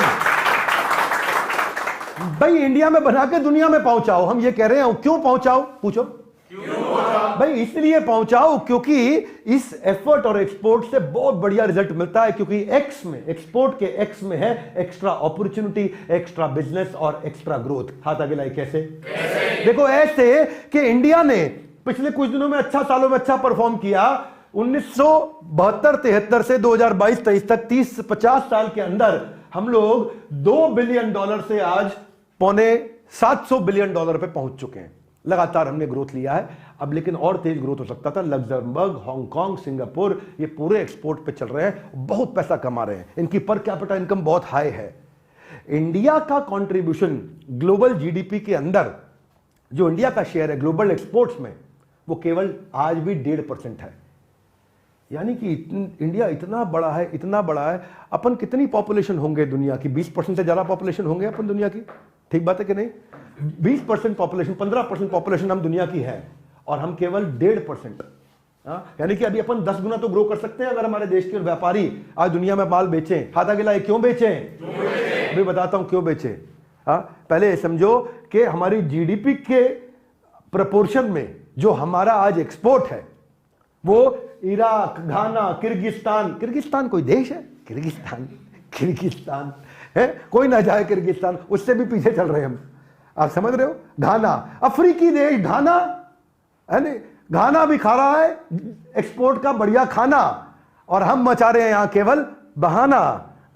देखो भैया निर्मला ताई, ऐसा ना करते जाना, एक्सपोर्ट को जरूर बढ़ाना। Don't just trade in India, make in India no problem, but also not just trade in India, India से बाहर ट्रेड करिए। क्यों करिए? हाथा गिलाए। पूछ रहे हैं कब से?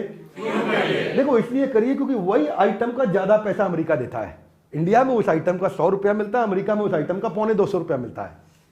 उसी वैल्यू, उसी प्रोडक्ट की ज्यादा वैल्यू मिल जाती है भारत को, उसी सर्विस की ज्यादा वैल्यू मिल जाती है। मैं समझा देता हूं। हाथ आगे लाई। कैसे?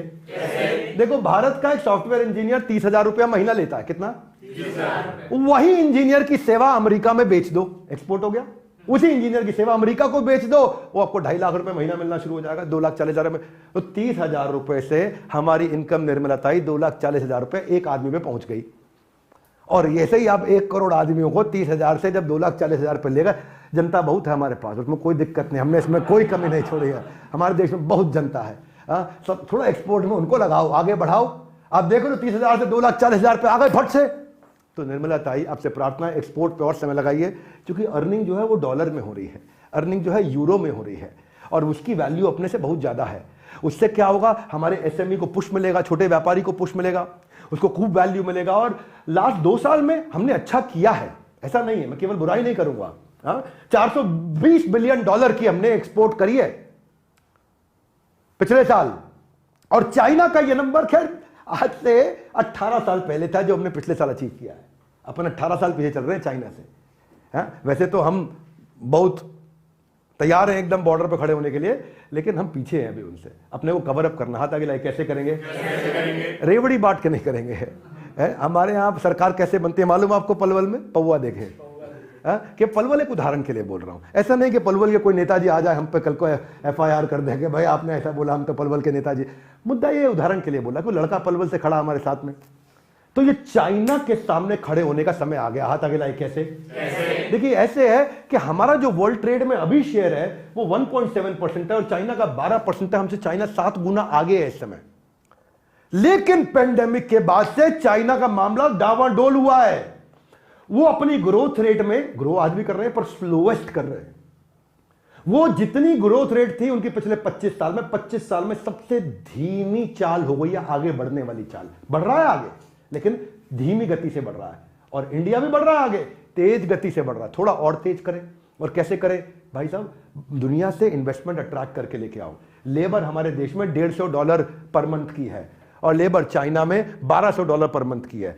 $150 एग्जैक्ट 147 और ये 1197, ये एग्जैक्ट नंबर दे रहा हूं। 150 और 1200 कितना फर्क हो गया भाई लोग? तो इसलिए दुनिया से लोग लाने चाहिए। मैसिव अपॉर्चुनिटी चीप लेबर के साथ में। इसलिए अरविंद जो farmer vice chairman NITI Aayog के, वो क्या कह रहे हैं? हाई लेबर इन्वॉल्वमेंट बिजनेस जो है ना चाइना से अब हमारे देश में आएगा, क्योंकि वेज रेट यहां सस्ता है। तो लोहा गर्म है, हथौड़ा उठाओ। लोहा गर्म है, पड़ोसी का दरवाजा बंद है, अपॉर्चुनिटी अपने देश में बुलाओ। समझ में आ रही मेरी बात? पड़ोसी किसकी बात कर रहे हैं? पाकिस्तान की, चाइना की बात कर रहे हैं। पाकिस्तान तो अभी थोड़े दिनों में मिलेगा, आपको बुरा नहीं मानना, वहाँ हालत काफ़ी ज़्यादा खराब है। अपन चाइना से आगे जाएंगे। अच्छी बात क्या रही है, भंगड़ा डालने वाली बात क्या रही है? वो ये रही है कि हमने किचन चिमनी की इंपोर्ट ड्यूटी पे काफ़ी इंप्रूवमेंट ला दिया है। हमने कस्टम ड्यूटी पे मोबाइल और टीवी के पार्ट पे, मोबाइल नहीं, अगर मोबाइल का कोई चिप आप लेकर के आ रहे हो, इंपोर्ट ड्यूटी कम बनाओगे। यहाँ पे शर्त क्या है? बनाओगे यहाँ बनाओगे। अच्छा किया आपने। हाँ, लिथियम आयन बैटरी पे आपने काम किया, ग्रीन एनर्जी पे आप काम कर रहे हैं। लेकिन आंखों से आंसू निकल जाते हैं। क्या? लेकिन आंखों से हाथ आगे लाए। किस बात पे? सुनिए, देखिए, इस बात पे कि आप अभी तक हमारे देश का हीरो प्रोडक्ट नहीं बना पाए। सबसे अच्छी बात यह, ताइवान के पास सेमीकंडक्टर चिप है और वो सेमीकंडक्टर चिप के कारण 65% वर्ल्ड की मार्केट शेयर केवल एक ही चीज से लेके बैठा है। उसका एक आइटम गेम चेंज कर दिया। सीताराम छोले भटूरे वाला एक आइटम बढ़िया है, 100 साल से बेच रहा, खूब पैसा कमा रहा है। एक आइटम बढ़िया होनी चाहिए आपके पास जो गेम चेंज करेगा। मेरी बात समझ आ रही है? आज ताइवान का हाल देखो। इतना सा देश ताइवान तुम्हारे पलवल के बराबर होगा, थोड़ा उससे बड़ा होगा ताइवान। लेकिन आज क्या कर रहा है? आज ताइवान का जो 20% एक्सपोर्ट है, जीडीपी में उनका कंट्रीब्यूशन 20% का है। एक आइटम हमारे यहां पूरे देश का मिला के 20%। समझ पा रहे हैं? ठीक कह रहे हैं कि नहीं भाई लोग? समझ में आ रही है बात? तो हमारे को हीरो प्रोडक्ट चाहिए और थोड़ा सा पीएलआई स्कीम लेके आओ। हाथ आगे लाइए। वो क्या होती है? तुम हमारे यहां माल बनाओ, हम तुम्हारी मदद करेंगे। तुम हमारे यहां माल बनाओ, हम तुम्हारी मदद करेंगे, मैन्युफैक्चरिंग में मदद करेंगे। हाँ, तुम संघर्ष करो, हम तुम्हारे साथ हैं। ये करो ना भाई, तुम व्यापारियों के साथ पीएलआई स्कीम लेके आओ, इंसेंटिव दो उसको कि तुम यहां बनाओ। अच्छा, वो यहां बनाएगा तो इंपोर्ट नहीं करेगा तो डॉलर बाहर नहीं जाएगा। जब डॉलर बाहर नहीं जाएगा, फॉरेक्स रिजर्व अबे इतना मजबूत हो जाएंगे, कंज्यूमर को सस्ते में माल मिलेगा। हाथ आगे लाइए। क्यों? क्योंकि बाहर से लाने पर टैक्स लगता है, वो बच जाएगा। ऐसे ही तो आपने उसमें अच्छा काम किया, ऑटो कंपोनेंट में किया, स्टील में किया, टेलीकॉम में किया, टेक प्रोडक्ट में किया, लेकिन और बहुत सारे प्रोडक्ट है जिसमें किया जा सकता है। ये बाईसाइकिल में करो, सब में कितने आइटम है जिसमें कर सकते हैं। तो ये इस पे काम करिए। कर्नाटका की सरकार ने एप्पल के साथ किया। अगर आपको नहीं मालूम तो मैं सबको बता देता हूं, ये बहुत बढ़िया उदाहरण है। हाथ आगे लाइए। यहां बनाओ, हम तुम्हारे साथ हैं। हाँ, नेताजी तुम संघर्ष करो, हम तुम्हारे साथ हैं। ऐसे यहां पॉलिटिकल नहीं, बिजनेस की बात हो रही है। एप्पल को कर्नाटका ने क्या बोला? पीएलआई स्कीम जबरदस्त दे दी। एप्पल ने इंडिया से एक्सपोर्ट डबल कर दिया बना के यहां से फोन, और कर्नाटका में फोन बन रहा $2.5 बिलियन का अप्रैल से दिसंबर तक, 9 महीने में। भैया ये कमाल हो गया। आज इस समय मोबाइल मैन्युफैक्चरिंग के अंदर भारत दुनिया में दूसरे नंबर पर सबसे बड़ा हो गया।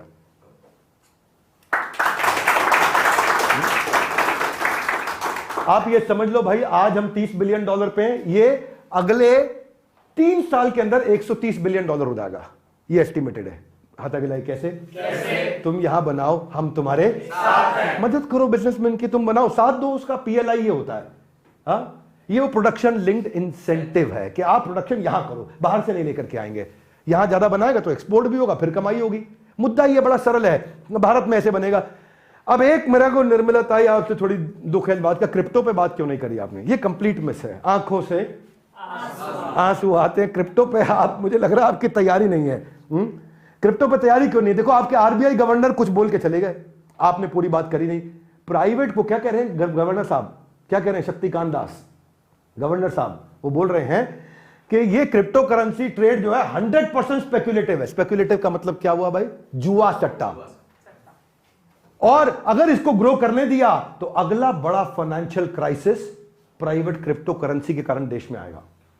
ये बोल दी शक्तिकांत दास ने। ये हमारे नेशनल स्टॉक एक्सचेंज के चेयरमैन आशीष चौहान भी बोल रहे हैं क्रिप्टो करेंसी कंप्लीट जुआ सट्टा है। सारे बुद्धिमान लोग बोल रहे हैं। पिछली बार भी आए थे आप 30% टैक्स लेके गए, पूरी बात नहीं करी। इस बार आपने बची हुई बात नहीं करी, इससे मुझे थोड़ा बुक लगता है। हालांकि आप कहते हैं कि ये कॉशन है, करेंसी नहीं है। ये बात मैं सुनी आपसे, आप कहती हैं ये कॉशन, सावधान, करेंसी नहीं है ये, ठीक है। लेकिन वो आज वजीर एक्स के वाइस प्रेसिडेंट ने भी बोल दिया कि लग रहा है कि भाई ये हमारे मारे जाने से पहले की जो खामोशी नहीं होती है, हा? जो बड़े तूफान आने से पहले जो खामोशी होती है, कह रहे वो लग रहा है मैडम आगे कोई बोल नहीं रही है, लेकिन मैडम के आजू बाजू के लोग बोल गए हैं काफी। सो क्रिप्टो की बात आजकल कर रहा हर फ्रेंड, बना दिया क्रिप्टो को बिना बात के ट्रेंड। भाई गलत बात है, इसको ट्रेंड मत बनाओ। क्रिप्टो करेंसी है क्या ये? क्या ये रिलायंस की तरह है? नो। क्या ये गोल्ड की तरह है? नो। क्या ये रियल एस्टेट की तरह है? नो। हाथ आगे लाइए, क्या है? कुछ नहीं पता किसी को क्या है। क्रिप्टो यूं ही नहीं बदनाम है, इसकी आड़ में होते सारे गलत काम है। इसके साथ चक्कर यह है कि ड्रग्स क्रिप्टो से आता है, मनी लॉन्ड्रिंग क्रिप्टो से हो रहा है, टेरर फाइनेंसिंग, आतंकवाद क्रिप्टो से पैसा आ रहा है, स्कैम्स एंड गैम्बलिंग क्रिप्टो से हो रही है, इलीगल ट्रांजैक्शन क्रिप्टो से हो रहे हैं। तो बिटकॉइन जो है ना 55 लाख से 15 लाख पे आ गया पिछले 1 साल में। मामला स्टेबल नहीं है, इसीलिए इसका भाव जो है गर्लफ्रेंड के मूड से भी ज्यादा तेज बदलता है। गर्लफ्रेंड का मूड भी इतना तेज नहीं बदलता जितना क्रिप्टो का भाव बदलता है। तो इसलिए रिलायबल नहीं है ये। नेटफ्लिक्स की सीरीज स्क्विड गेम के नाम पे एक बनाया किसी ने, और उसका जो है टोकन चुरा लिया इन्वेस्टर के, $300 मिलियन, 2.5 लाख करोड़ रुपया गायब हो गया। ये मोरिस कॉइन जो है इसके फाउंडर थे, मोरिस कॉइन फाउंडर के, इसके फेक क्रिप्टो करेंसी के 900 इन्वेस्टर के 1200 करोड़ रुपया गायब हो गए। तो क्रिप्टो के हैकर्स ने पिछले कई दिनों में बहुत पैसा लूट लिया। 24,000 करोड़ रुपए, $3 बिलियन उड़ा दिया गया। तो क्रिप्टो है खोटा सिक्का, मान लेना इसका, ना मान लेना कि यह है हुक्म का, यह है खोटा सिक्का। तो क्रिप्टो होल्डर जो बेचारे थे ना अप्रैल में, वो ऐसे थे, आप समझ रहे हैं। अब देख लो बेचारों क्या हालत हो गया इनका, क्रिप्टो वालों का। तो इसलिए मेरी आपसे प्रार्थना है कि आप स्टॉक मार्केट पे काम करें, करना चाहें, क्रिप्टो पे ना करें। इन दोनों में बहुत फर्क है। भाई ये सोसाइटी के लिए ठीक है, ये हार्मफुल है, बड़ा दिक्कत है और नॉन टेंजेबल है। पॉन्जी स्कीमों में आके एमएलएम वाले भी घुस गए। 2 जोड़ जल्दी मिलेंगे 2 करोड़। भाई गड़बड़ है ये इससे बच के रहिए, बच के रहना, बच के रहना। हाँ बिल्कुल ठीक। अब पीछे यूनाइटेड नेशंस ने बोला कि 7.25% इंडियन जो है ना क्रिप्टो करेंसी 2021 में लेके बैठ गए। क्यों? बढ़ रहा है, बढ़ रहा है, ले बढ़ रहा है, बढ़ रहा है। पता ही नहीं, किसी जहां जा रहे हैं सब वहीं पहुंच रहे हैं, टिप मिल रही है इनको। तो 2022 में यूनियन बजट में आपने 30% टैक्स लगाया, लोग कंफ्यूजन में आ गए, उनको लगा कि भाई नहीं क्रिप्टो है, ठीक लग रहा है। लेकिन असली बात क्या है, आज भी हमारी सरकार पूरी तरह से क्रिप्टो को हैंडल करने के लिए रेडी नहीं है, इसलिए टाइम ले रहे हैं। ये मैं जनता को बता रहा हूं, सरकार टाइम ले रही है। और आप ध्यान रखिए, कॉशन रखिए, क्योंकि इशारा बार बार कर रहे हैं करेंसी नहीं कॉशन, करेंसी नहीं कॉशन। आरबीआई ने 2022 में ही बोल दिया था कि बैन कर देना चाहिए, तो तैयारी चल रही है। ये सैम बैंकमैन फ्राइड, इसके बाद इसकी कहानी सुनाता हूं आपको फटाफट। इसने फॉरेन एक्सचेंज, इसने एक FTX एक एक्सचेंज तैयार किया था, और ये ऐसा डिबैकल रहा, ऐसा डिस्टेबलाइज हुआ। इस FTX ये दूसरा सबसे बड़ा एक्सचेंज था दुनिया का क्रिप्टो का, और इसमें 100 से ज्यादा कंपनियां आकर के एफिलिएट हुई और वो सारी डूब गई। हाथ आगे लाई, कैसे? $8 बिलियन यानी कि 65-70 हजार करोड़ रुपया गायब हो गया उस समय। 10 दिन के अंदर $32 बिलियन की कंपनी या एक्सचेंज बैंकरप्सी पे आ गया, केवल 10 दिन में। भाई देखो, ओवरनाइट हुए थे राइज, लेकिन जल्दी घोटाले ने बनाया उनका अपना फ्राइज, और भरना पड़ रहा है एक बहुत बड़ा प्राइस। माला माल से हो गया कंगाल, जेल में चक्की पीसने वाला हो गया हाल। तो इशू ये है भैया, ये वॉलेटाइल है और ये ट्रस्टेड नहीं है इस समय। बैंक फ्रॉड इसमें बहुत है, क्रिप्टो फ्रॉड इसमें बहुत है, इससे बच के रहिए। अब एक डिफिकल्ट सब्जेक्ट आसानी से समझा देता हूं, उसको बोलते हैं फिस्कल डेफिसिट। क्या बोलते हैं? हाथ आगे लाइए, ये क्या होता है? बहुत सिंपल समझा देता हूं मैं। हाथ आगे लाइए, जो आया और जो गया, अगर आया कम गया ज्यादा तो डेफिसिट है जी, और अगर आया ज्यादा गया कम, ओए होए, बोलो वही है जी, इसको बोलेंगे फिस्कल सरप्लस। क्या बोलेंगे? Fiscal surplus. तो डेफिसिट और सरप्लस के बीच की बात है। तो भारत भी एक कंपनी की तरह समझ लो उसको। भारत भी पैसा कमाता है, भारत भी पैसा खर्च करता है। अब भारत ने 100 रुपया कमाया, 120 रुपया खर्च कर दिया, तो 20 रुपए का कर्जा लेना पड़ गया उसको किसी और से। और अगर सोचो भारत ने कमाया 200 रुपया, खर्चा किया 100 रुपया, और 100 में भी अच्छा खर्चा किया, खूब खा पी के आराम से मौज है, मस्त है एकदम, है जी, तो फिर इसका मतलब भारत की इकोनॉमी ठीक है। तो फिस्कल डेफिसिट से पता चलता है कि भारत कैसा चल रहा है। क्या मेरी बात समझ आ रही? आपका पैसा बच रहा है कि घट रहा है, कर्जे में है कि नहीं। मैं देखता हूं ना कि कई एम्प्लॉइज से मैं मिलता हूं, 25, 26, 27 तारीख आते आते उनके बैंक अकाउंट खाली हो जाता है। हाँ, सब पैसा खर्च हो जाता है, बेचारे बहुत परेशान अंदर से। क्यों? क्या है? आमदनी अठन्नी, खर्चा रुपया। क्यों? क्योंकि लगे इंटरनेट पे, पतली कमरिया तेरी, हाय हाय, अब वो फालतू चीजों में लगे पड़े। इसीलिए हमारा देश कहीं फालतू खर्चा तो नहीं कर रहा है बिना बात के, रेवड़ी तो नहीं बांट रहा है। तो फिस्कल डेफिसिट ये हो गया। जब सरकार की आमदनी अठन्नी हो, खर्चा रुपया, उसको कहते हैं फिस्कल डेफिसिट। और जब सरकार की आमदनी रुपया हो और खर्चा अठन्नी हो, तो उसको बोलेंगे फिस्कल सरप्लस। बात समझ आ गई ना भाई साहब? इकोनॉमिक्स का इतना बढ़िया चैप्टर चल रहा है।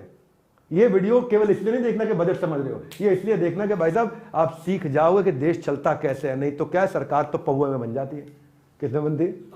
आप पहुआ दे रहे हैं, वोट दे के आ रहे हैं, बहुत जगह हो रहा है, बहुत जगह हो रहा है। किस किस का नाम ले? पलवल तो भाई वहां से आता है, इसलिए उदाहरण दिया है। हमें नहीं पता पलवल में हो रहा है नहीं हो रहा है। वैसे तुम्हारा क्या विचार है, हो रहा है? क्या कह रहा हो रहा है।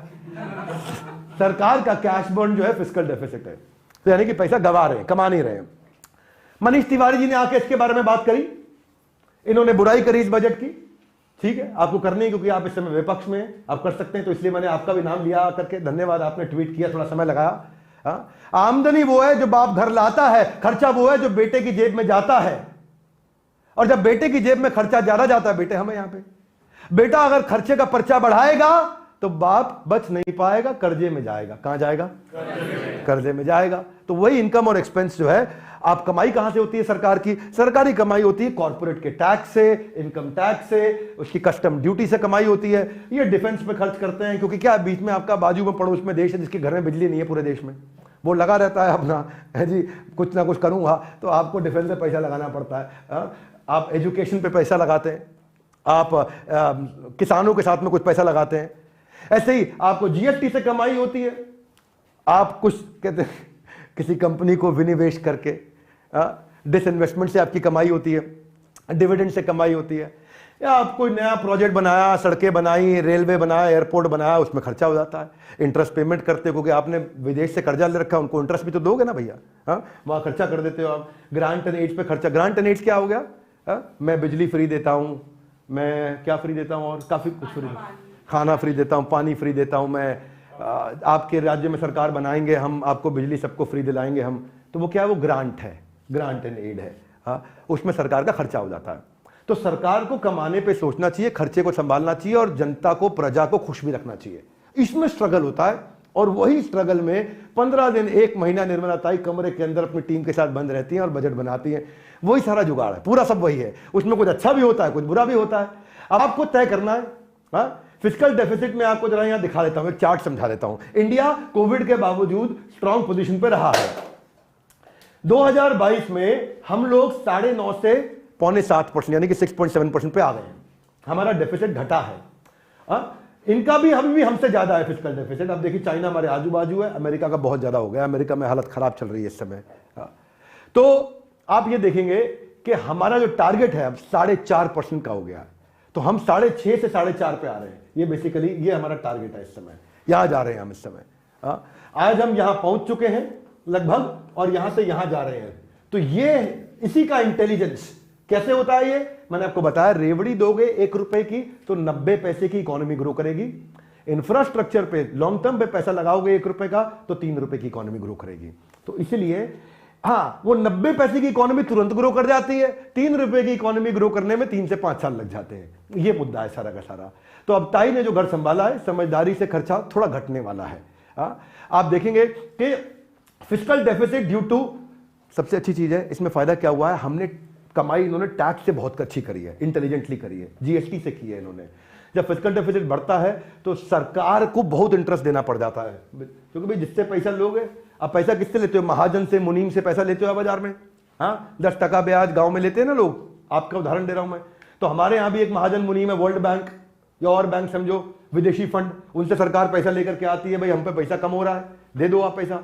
वो देता है इनको, तो सरकार उसको इंटरेस्ट भी तो देती है, कितना करोड़ों अरबों रुपए का इंटरेस्ट जाता है देश से। इसलिए रेवड़ी बांटने की जगह हमें ऐसा करना चाहिए, एक आदमी को पैसा कमाना सिखाना चाहिए, उसको केवल पैसा नहीं बांटना चाहिए। इससे सरकार की प्रोडक्शन कॉस्ट बढ़ेगी, क्योंकि सरकार फिर टैक्स काटेगी, यहां से पैसा जबरदस्ती लेगी, उसको बेनिफिट नहीं दे पाएगी, और फिर नेचुरली महंगाई बढ़ेगी। हम लोग इस सब में, बाकी विदेश बहुत अच्छे नहीं है हम, ये बात सच है, लेकिन हम बड़े बड़े देशों के मुकाबले अच्छे रहे हैं। अब इसको कह लो किस्मत मान लो सरकार की, या उनका प्रयास मान लो, वो आपको निर्धारित करना है, मुझे नहीं करना है। पर हां, यह बात सच है कि हम बड़े देशों के मुकाबले थोड़ा अच्छे चल रहे हैं। सबका हाल है बेहाल, हमारी चाल अभी भी है बेमिसाल। तो अगर डेफिसिट जो है ना, अब इसमें एक बात समझना, फिस्कल डेफिसिट, हाथ आगे लाइए, क्या होता है? जेब में पैसा खत्म हो गया, वही होता है। समझ आ गई ना बात? जेब में पैसा खर्चा हो गया, हो गेलो, शेष हो गेलो, खत्म हो गया सब पैसा मेरी जेब से, वो फिस्कल डेफिसिट हो गया। पर खत्म किस चीज से किया, वो मेन मुद्दा है। सुनना मेरी बात को भाई लोग, जो कमरे में बैठे हो, दो तरह से पैसा खत्म होता है, हाथ आगे लाइए, कौन से? एक, रेवड़ी ले लो, पैसा खत्म हो जाएगा। रेवड़ी ले लो, समझ गए ना? लो तुमको फ्री में, ये फ्री में, ये फ्री में, पैसा खत्म, बांट दिया सबको, तू भी ले, तू भी ले, तू भी ले, तू भी ले, तू भी ले, बांट दिया। क्या दिया?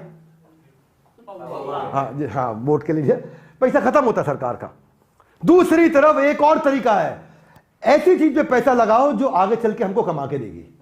यानी कि एक हो गया स्पेंड, एक हो गया इन्वेस्टमेंट, एक हो गया खर्चा, एक हो गया निवेश। तो यह देखना चाहिए कि अगर डेफिसिट है भी, खर्च हो भी गया है, तो किधर खर्च किया गया है? उसमें खर्च किया है जो कमा के देगा, या उसमें खर्च किया है जो 0/0 हो गया है? समझ में आ गई बात भाई लोग? Yes no? इसलिए कह रहा हूं इकोनॉमी की सबसे सिंपल क्लास है ये। इस क्लास को पढ़ लिया अपने इकोनॉमिक्स की, तो आप इतना कुछ सीख जाएंगे देश में। पौवे के लिए वोट नहीं दोगे कम से कम। Would you agree with me? Yes no? तुम में से कौन देता है पौवे के लिए वोट यहां? हाँ, कोई बोल नहीं रहा। कोई देता है पौवे के लिए वोट? नहीं, चलो बहुत अच्छी बात है, बधाई आप लोग को यार, समझदार लोग आप। हाँ, तो फिस्कल जो डेफिसिट को कंट्रोल कैसे किया जाए, हाथ आगे लाइक, कैसे किया जाए? पहले थोड़ा पब्लिक एक्सपेंडिचर बिना बात का ना करें। सब्सिडी जो है फूड पे, एक्सपोर्ट पे, ऐसे हर एक चीज पे सब्सिडी ना दे। हाँ, एक्सपोर्ट पे दे, इलेक्ट्रिसिटी पे देख के दे भाई, ये नहीं जबरदस्ती हमने वोट के चक्कर में दे दिया। अननेसेसरी खर्चे मिनिस्टरों पे ना करेंगे। मिनिस्टर जी आ रहे, मंत्री जी आ रहे, तो बहुत खर्चा लग रहा है। मैंने मंत्री जी के साथ 5 आदमी बिजनेस क्लास जाते नहीं है, लेकिन उदाहरण के रूप में कह रहा हूं, तो बहुत खर्चा हो जाता है। आप पब्लिक एक्सपेंडिचर तो खर्च कर नहीं सकते, तो कम से कम अर्निंग बढ़ाओ। तो खर्चा घटाने से ज्यादा दिमाग लगाएं अर्निंग बढ़ाने पे, जितना अर्निंग बढ़ा सके। और इसके क्या तरीके हैं? सिंप्लीफाइड टैक्स सिस्टम कर दो। तो गवर्नमेंट ने अच्छा क्या किया? गवर्नमेंट ने एयर इंडिया निकाल दी। हाथ आगे लाइए, ये अच्छा क्यों है? ये अच्छा इसलिए क्योंकि एयर इंडिया रोज खर्चा बढ़ा रही थी सरकार का, लॉस मेकिंग है। लॉस मेकिंग है तो और प्रेशर आता है। तो लॉस मेकिंग प्रोजेक्ट को बंद करना चाहिए या बेच देना चाहिए? सरकार ने बेच दिया टाटा ग्रुप को। अब टाटा ग्रुप के पास एयर इंडिया आ गया, सरकार को कुछ पैसा मिल गया, उससे क्या हुआ? उनकी जेब में थोड़ा और पैसा आ गया। तो सरकार को पैसा कमाना जरूरी है। एलआईसी को मोनेटाइज किया आईपीओ ला करके। जीएसटी को उन्होंने बड़ा अच्छा किया, इनडायरेक्ट टैक्स जो है 50% बढ़ा 5 साल में हमारा। टीडीएस इन्होंने बड़े कैश विड्रॉल पे, जो मोटा मोटा 1-1 करोड़ रुपया निकालते, उस पर टीडीएस लग जाता है कैश विड्रॉल पे। समझ में आ रहा मेरी बात को? इससे सरकार की नजर भी बनी रहती है, कौन इतना मोटा पैसा निकाल रहा है, क्या चक्कर है, कहां जा रहा है इसका पैसा। ऐसे ही टैक्स स्क्रूटनी को फेसलेस करना अच्छा है। ये नहीं कि इनकम टैक्स ऑफिसर आपके यहां आ रहा है, ए खोल भाई खाता, देखे तूने पैसा कितना चुराया। सब कुछ फेसलेस, डिजिटल। अब थोड़ा सा इंक्रीज रेवेन्यू पे एक जो मिथ है उस पर बात करना चाहते हैं। मैं कुछ सुझाव देना चाहता हूं, सुनना चाहेंगे भाई लोग? Yes no? सरकार कमा सकती है। आपकी जो सड़कें हैं, सड़क पे हम आपका नाम लगा देंगे। आपका नाम क्या? गुप्ता जी। आपसे हम लेंगे 1 करोड़ रुपया साल का, आपके यहां पे बोर्ड लगा देते हैं। सड़क आपके नाम नहीं करी है, सड़क पे आपका नाम लिखा है। दोनों में फर्क है। क्या मेरी बात समझ आ रही है? नहीं, कई लोग कहेंगे विवेक बिंद्रा जी कह रहे थे देश बेच दो, देश बेच दो। देश बेचने की बात नहीं कर रहे, हम कह रहे हैं इस सड़क पे हमने नाम लगा दिया, मोनू शर्मा के नाम पे सड़क है ये, हमने जो है आपको डेडिकेट कर दी है। अब मोनू शर्मा जी से 1 करोड़ रुपए, ऐसे ही सड़कों पे नाम लगाना और खूब पैसा कमाना है। क्या मेरी बात समझ आ रही है? सिंपल है भैया। या फिर रेकरिंग या उसका मेंटेनेंस भी, मोनू शर्मा आप हमको पैसा मत दीजिए लेकिन सड़क मेंटेन आप कर दीजिए, है, लेकिन आपका नाम है ये सड़क, मोनू शर्मा जी के नाम पे हमने जो है इनके नाम की ताली बजा रहे हैं, इनके नाम पे सड़क है। और नहीं, यहां बजाने की जरूरत नहीं, ये तो उदाहरण था। और उसमें क्या है, मोनू को अपना नाम इज्जत बढ़ाना अच्छा था, मन कर रहा था, तो उस चक्कर में उन्होंने कहा लगाओ लगाओ मेरा नाम लगाओ। बोलो सड़क पे कितना खर्चा आएगा? कुछ नहीं, तुम्हारा 5 लाख रुपए हर साल तुम्हें सड़क की मरम्मत कराना, हम करा देंगे। 5 लाख रुपए हर साल करानी करा देंगे, लेकिन हमारा नाम तो होगा। गांव में बात नाम की होती है, किसकी होती है? नाम की। बात तो उन्हीं की होती है जिनमें कोई बात होती है कि नहीं? बात तो उन्हीं की होती है जिनमें कोई बात होती है। तो लोग अपना नाम के चक्कर में बहुत कुछ करेंगे। आर्कियोलॉजिकल साइट है, लाल किला है। अब लाल किला में आप 20-50 रुपए की टिकट काटते हो, उससे अच्छा आप क्या करो, लाल किले पे आधे दिन आप डेडिकेट कर दो शादी के लिए। किसी मेरे को लाल किले में शादी करनी है जी, अच्छा लाल किले में करेगा? हाँ जी, लाल किले में करेंगे शादी, ठीक है। तो हफ्ते के 2 दिन खाली शादी के लिए उसको आप इस्तेमाल करो वहां पे। तो लाल किले पे कितना पैसा लाल किले पे करेगा? ताज होटल में कर लेता, वहां 5 करोड़ में लाल किले तो 10 करोड़ रुपए लेंगे। नहीं जी, हम तो लाल किले में करेंगे। तो आप कमाई होगी इससे, एक्स्ट्रा पैसा चार्ज करो। फिर एक होता है इनहेरिटेंस टैक्स। कुछ जो लड़के मोबाइल पर लगे हुए, पिताजी जिंदगी भर मेहनत करके कमाए, उनकी प्रॉपर्टी को पिताजी के जाने के बाद वो भाई साहब खुद ले जाए। तो यूएस में क्या होता है कि ऐसे पिता जिसने मेहनत करके कमाया है और बेटे को फ्री में प्रॉपर्टी उसके नाम कराया है, तो रुक जा बेटा रुक जा, सब फ्री में मिला है तुझे, तूने कुछ नहीं किया, तेरे पिता ने किया, हम तुझसे थोड़ा टैक्स ले लेते हैं। तो ऐसे जब पिता की प्रॉपर्टी पुत्र के नाम पे हो रही तो थोड़ा उसमें टैक्स ले सकते हो। ये भी तरीका है। एनआरआई इनकम इतना आ रहा है यहाँ पे, उस पर कोई टैक्स फ्री होता है तो उस पर सेस लिया जा सकता है। वो विदेश में कमा रहा है तो अपने देश में काम क्यों नहीं करता भाई? उस पर थोड़ा टैक्स लिया जा सकता है। या फिर आजकल ट्रैफिक जाम की बहुत समस्या है, जहां ज्यादा ट्रैफिक है वहां अगर गाड़ी ले जाओ तो तुमसे एक्स्ट्रा पैसे लेंगे। समझ में आ रहा है आपको मेरी बात? ये न्यूयॉर्क में होता है, मैनहट्टन के अंदर कंजेशन टैक्स। लंदन में होता है ये, लंदन की कैब्स को कंजेशन टैक्स। लंदन में कुछ सड़कें ऐसी जहां बहुत ट्रैफिक रहता है, न्यूयॉर्क में मैनहट्टन में रहता है। तो अब वहां से निकलोगे, ये सड़क पर ट्रैफिक ज्यादा है, इसके लिए तुम 500 रुपये एक्स्ट्रा देके जाओ तुम। बहुत सारे तरीके हैं कमाने के। तो अब थोड़ा इनकम टैक्स, जिसकी सब बात बहुत करते हैं कि बजट जो है मिडिल क्लास पे फोकस कर रहा है नहीं कर रहा है, इनकम टैक्स पे फोकस कर रहा है नहीं, सैलरी क्लास जो है ना वो बजट से पहले बहुत है, मेरे को ऐसा धक धक हो रहा है। उसको लगता है मेरे को क्या मिलेगा, इसमें क्या मिलेगा।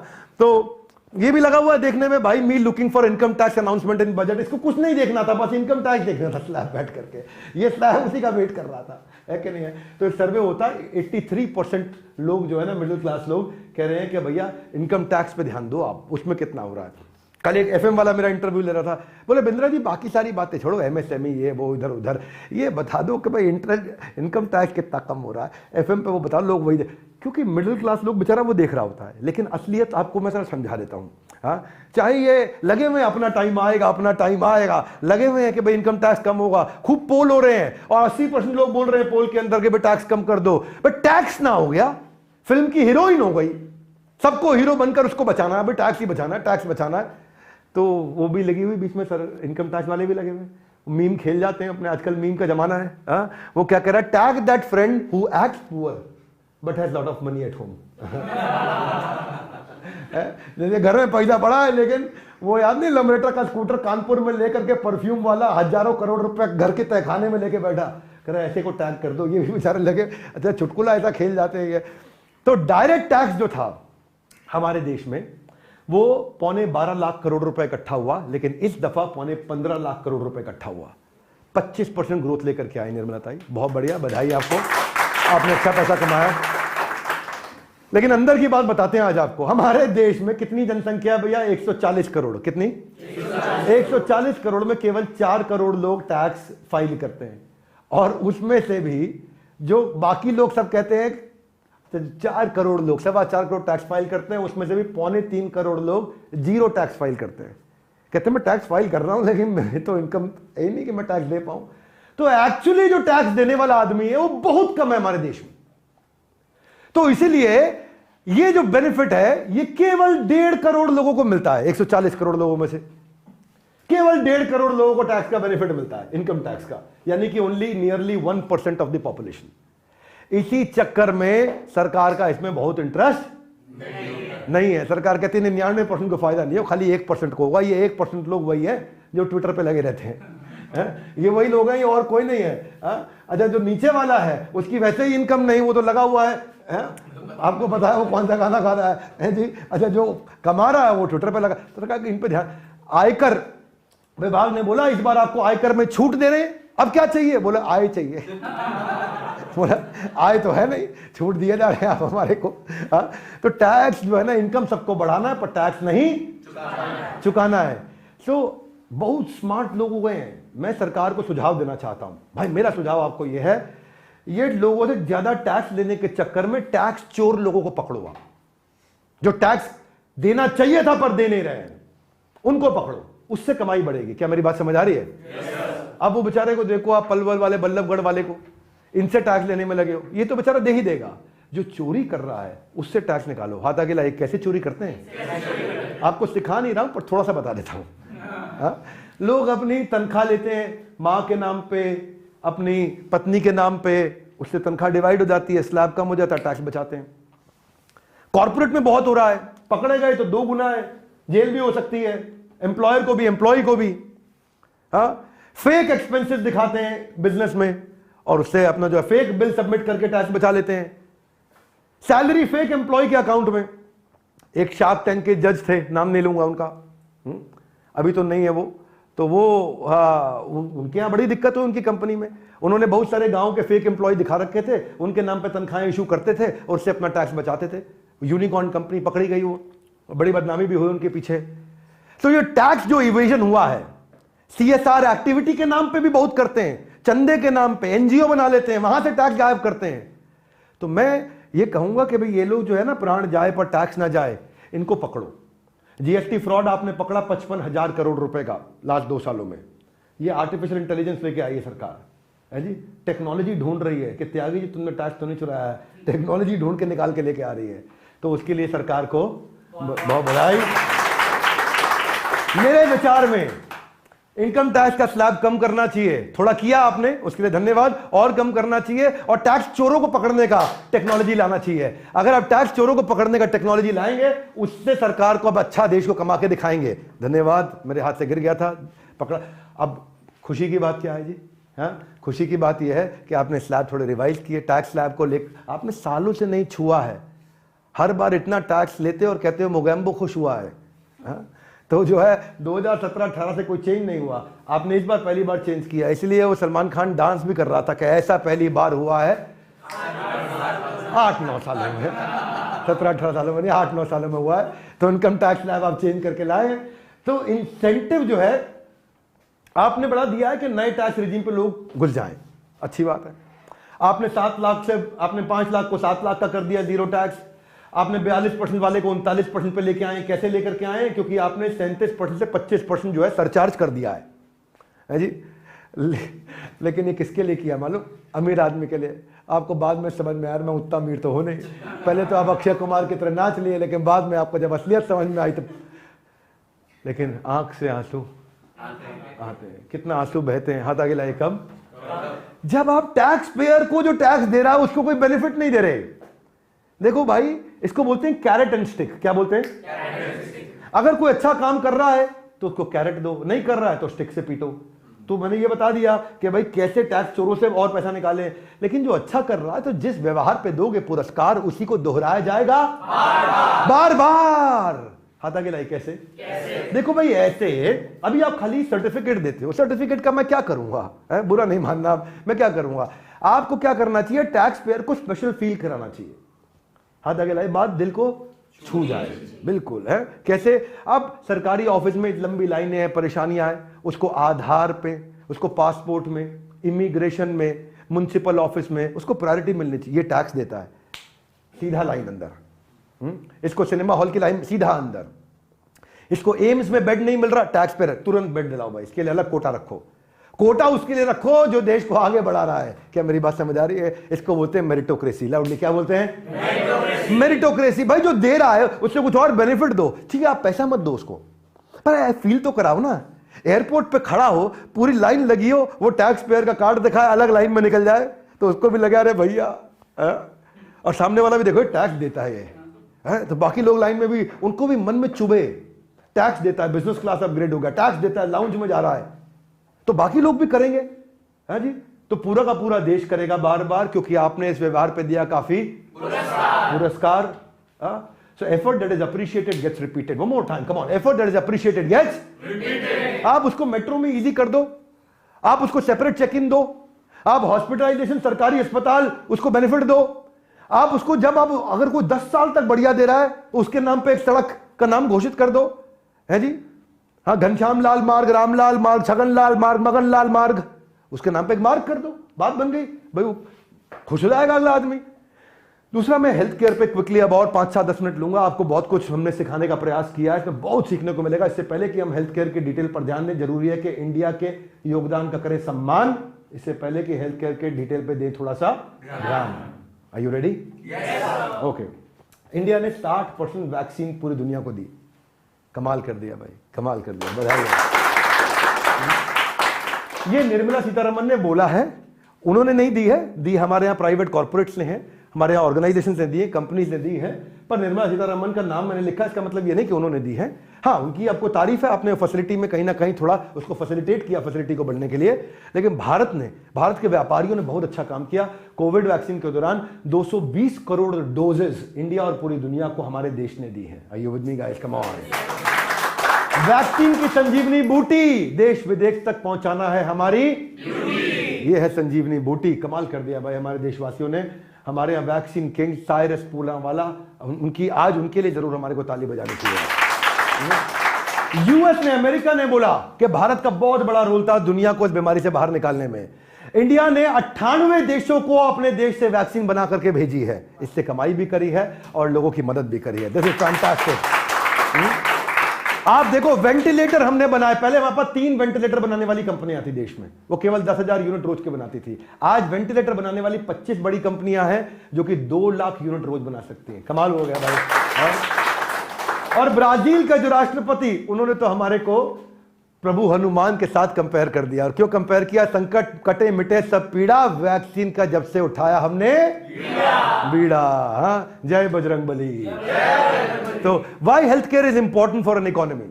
क्यों इंपॉर्टेंट है इकोनॉमी के लिए हेल्थ केयर? हाँ, इसलिए इंपॉर्टेंट है भैया, बहुत नौकरियां दे रहा है। लगभग ये 1 करोड़ नौकरियों तक पहुंच जाएगा, 50 लाख पार कर चुका है। Ambulance driver, health worker, community worker, nurses, doctor. लेकिन आज भी हमारी रैंक 45 है 190 देशों में। हमें बहुत आगे जाना है। आंख में आंसू आते हैं जब हम देखते हैं कि हमारा देश इतना पीछे रह जाता है। इसके लिए कुछ सुझाव भी देंगे। इंडिया को आज 20,70,000 डॉक्टर चाहिए, जबकि हमारे पास केवल 8.5 लाख डॉक्टर हैं। आज भारत को, इस समय भारत में 11,000 पेशेंट पे एक डॉक्टर है, जबकि WHO बोलता है 1,000 पेशेंट पे एक डॉक्टर होना चाहिए। यानी कि हमारे को 11 गुना ज्यादा डॉक्टर्स की आवश्यकता सरकारी अस्पतालों में। मरीज जैसे पड़े हैं जैसे ठेले के ऊपर सब्जी का ढेर। एक बेचारा डॉक्टर किस किस की करेगा केयर, इसलिए आपको ज्यादा डॉक्टर चाहिए। हाँ, आप देखते हैं कि 11,000 नई सीट ऐड करी गई पिछले साल, as compare to 11 lakh doctor चाहिए, लेकिन केवल 11,000 बढ़े पिछले साल। सुन रहे हो मेरी बात को? 11 लाख डॉक्टर चाहिए, केवल 11,000 ऐड हुए हैं। इस पे काम करना चाहिए।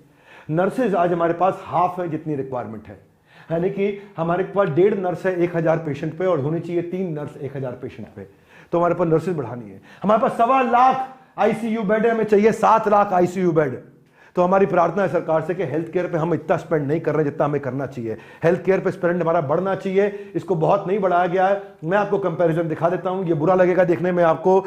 आज $11,000 पर पर्सन, क्षमा चाहता हूं, ये सरकार खर्च कर रही है इस समय अमेरिका की। लगभग $9,500 कर रही है स्विट्जरलैंड की, और नॉर्वे में कर रहे हैं $8,000, और इंडिया में हो रहा है केवल $64।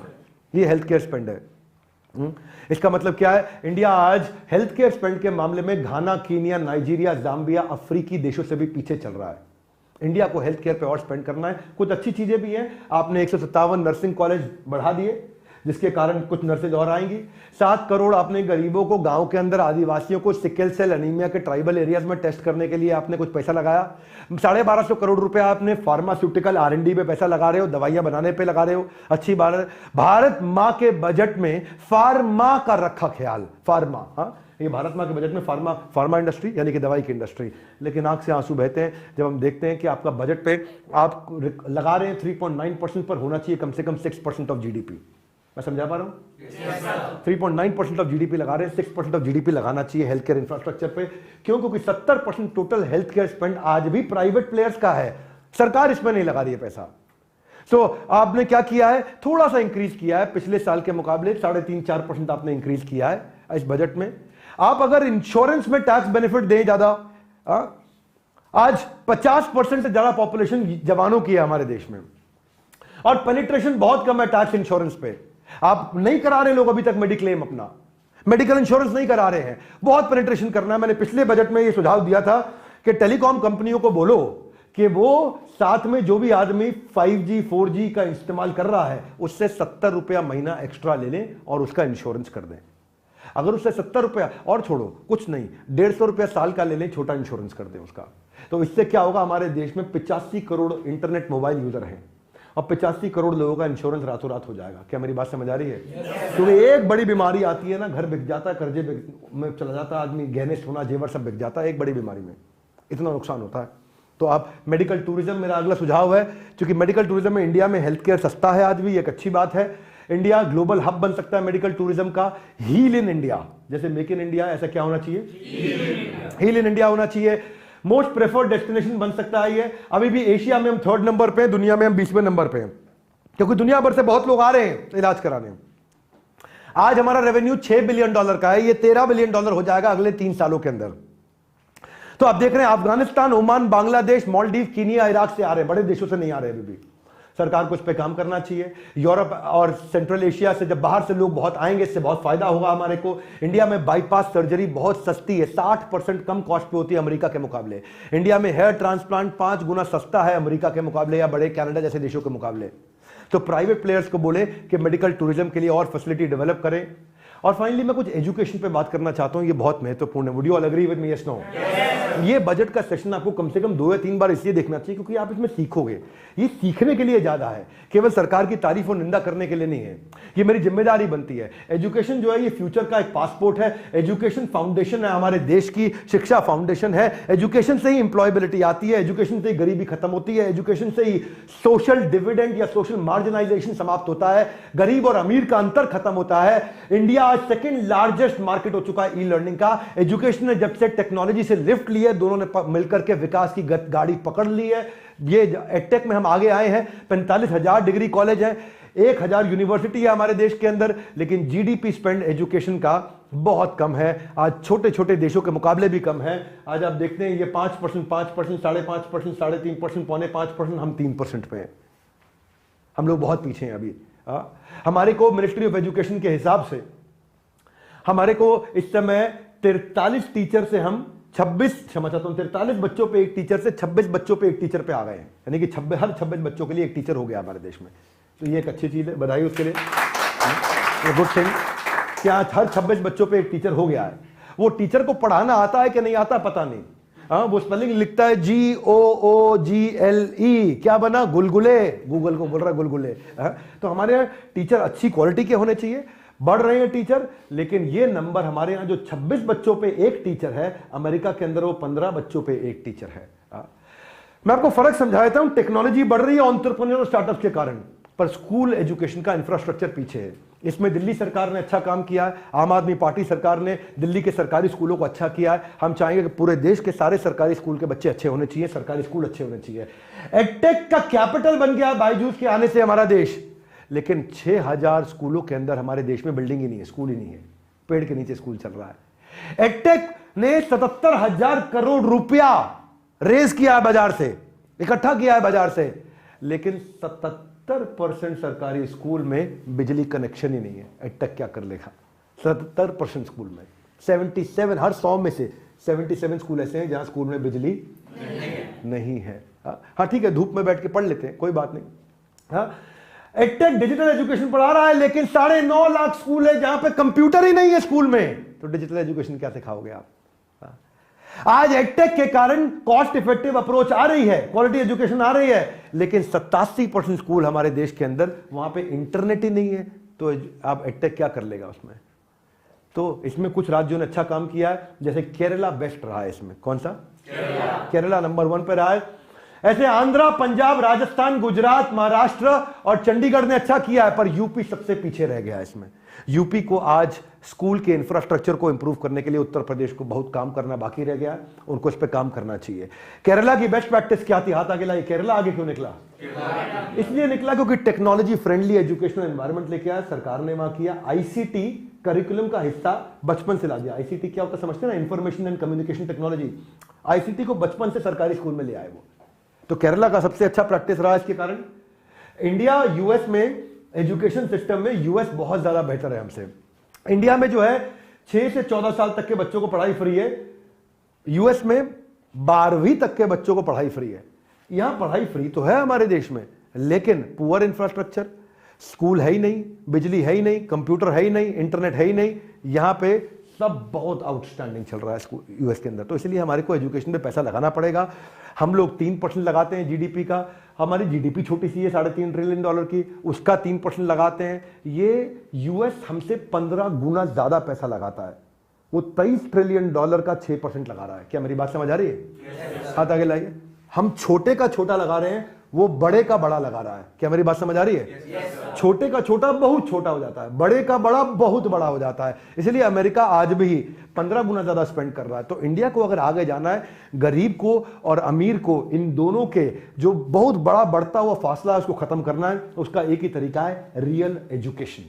वो एजुकेशन अच्छी होगी, अपने आप देश आगे बढ़ जाएगा। हमारे यहां वही पुरानी पढ़ाई करने का तरीका एनईपी आया, पर इंप्लीमेंट नहीं हो पाया ठीक से अभी तक।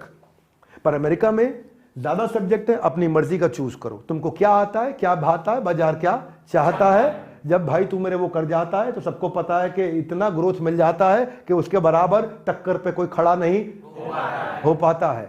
तो अभी जानते हैं ये अमेरिका का सिस्टम है। इंडिया में अभी एनईपी लागू हुआ, टाइम लग रहा है। हमारे यहाँ पेडागोजी ट्रेडिशनल है, ई उ, लेकिन वहां थोड़ा मॉडर्न हो गया, बहुत फर्क आ गया है। पेडागोजी लर्निंग एंड डेवलपमेंट में है। यहां खाली हम लोग रट्टा लगवाते हैं, वहां पे इंक्वायर, एक्शन, रिफ्लेक्शन और क्वेश्चनिंग, बच्चे को सवाल करना सिखाते हैं। कपिल शर्मा शो पे मैं गया था, तो कपिल शर्मा जी बोल रहे थे वहां पे, हमने पूछा भाई वो भारत से या धरती से जो है सूरज कितना दूर है? वो चपेट मार दी टीचर ने, वो तेरे को जाना है सूरज में है? क्यों पूछ रहा कितना दूर है? अमेरिका में कोई क्वेश्चन करता है तो उसके लिए ताली बजती है, सवाल किया बुद्धिमान है, उसको उत्तर दिया जाता है। हाँ ठीक चल रहा है live everybody guys, come on, ठीक चल रहा है, ओके। तो एनईपी पॉलिसी का आपने रोल आउट किया, पर मेरी आपसे प्रार्थना है, आपकी अचीवमेंट्स अभी भी कम है उसमें। भाषा संगम में आप आगे बढ़े, 6 लाख बच्चों को आपने 22 भाषाएं सिखाई, तो थोड़ी तारीफ जरूर करूंगा आपकी। दीक्षा आपने, गुड, लवली, आपने टीचर्स के लिए काम किया, आपने एक दीक्षा भी लेकर के आए आप, digital infrastructure for knowledge sharing. तो उसमें भी 10 मिलियन ऐप आपकी डाउनलोड हुई, जिसमें 6 करोड़ मिनट बच्चों ने इस्तेमाल किया। 9,000 कोर्सेज आप उसमें दे रहे हैं, 13 करोड़ कोर्स उसमें कंप्लीट भी हुए हैं, उसके लिए बधाई। पर मेरे कुछ सुझाव हैं। मेरे सुझाव ये है कि separate body principal secretary NEP implementation के लिए बनाइए। हाथ आगे लाइए। एग्जीक्यूशन, क्या? It is not the strategy, it is the execution that will make you successful. NEP बहुत अच्छा है, मैं चाहूंगा एनईपी के लिए जरूर ताली बजाई जाए सरकार के लिए, पर दुख की बात है एनईपी इंप्लीमेंट नहीं हुआ अभी तक। आपको डेमोक्रेटाइज करना है, अफोर्डेबल कोर्सेज लेकर के आने हैं, बजटरी एलोकेशन को आपको बढ़ाना है, उसका इंप्लीमेंटेशन बढ़ाना है। और आपने 1,12,000 करोड़ से जो है ना 2% आपने जीडीपी का किया, जो अभी तक का हाईएस्ट रहा है। उसके लिए सरकार के लिए तारीफ जरूर करनी चाहिए, अभी तक किया। लेकिन मैं तारीफ इसलिए कर रहा हूं कि बच्चा केवल 33% लाता था, 33 से 40%, 50% पे आया, अभी भी पास ही हुआ है। आपको आना रास्ता बहुत दूर है। सरकार को चाहेंगे कि एडटेक पे भी सब्सिडी दें, जो लोग नए कोर्सेज कर रहे हैं उस पर सब्सिडी दें। आज 18% आप टैक्स चार्ज कर लेते हैं पढ़ाई पे, पढ़ाई पर 18% टैक्स, पढ़ाई को टैक्स फ्री करिए, फिर भी उसमें कमाने का मन है 3% टैक्स कर दीजिए, कम करिए टैक्स उसमें। एजुकेशन को अफोर्डेबल करिए। आज एडटेक कंपनी से आप पैसा ले रहे हैं, उसमें जीएसटी लेने की क्या जरूरत है आपको? पढ़ाई पर जीएसटी हटाइए कम से कम, ताकि एक गरीब भी आकर के पढ़ सके और आगे बढ़ सके। और किसी को अपस्किलिंग करना है, कोई कोर्सेज लेने हैं, बहुत से कोर्सेज बहुत सारे एडटेक चला रहे हैं, तो वो अपस्किलिंग के कोर्स पे आप टैक्स बेनिफिट दीजिए, उसको कोई और बेनिफिट दीजिए। उसको कहिए कि भाई तुम ये कोर्स लो तो तुम इनकम टैक्स में इसके खर्चे को स्लैब में माइनस कर सकते हो, जैसे 80C रहता है उसी तरह इसको आप इंप्लीमेंट कर दें। उससे क्या होगा? आपके देश में बेरोजगारी कम होगी, मेरे देश में बेरोजगारी कम हो जाएगी। जब लोग पढ़ेंगे लिखेंगे टैक्स बचाने के लिए आगे बढ़ेंगे और नए एज स्किल को वो सीख पाएंगे।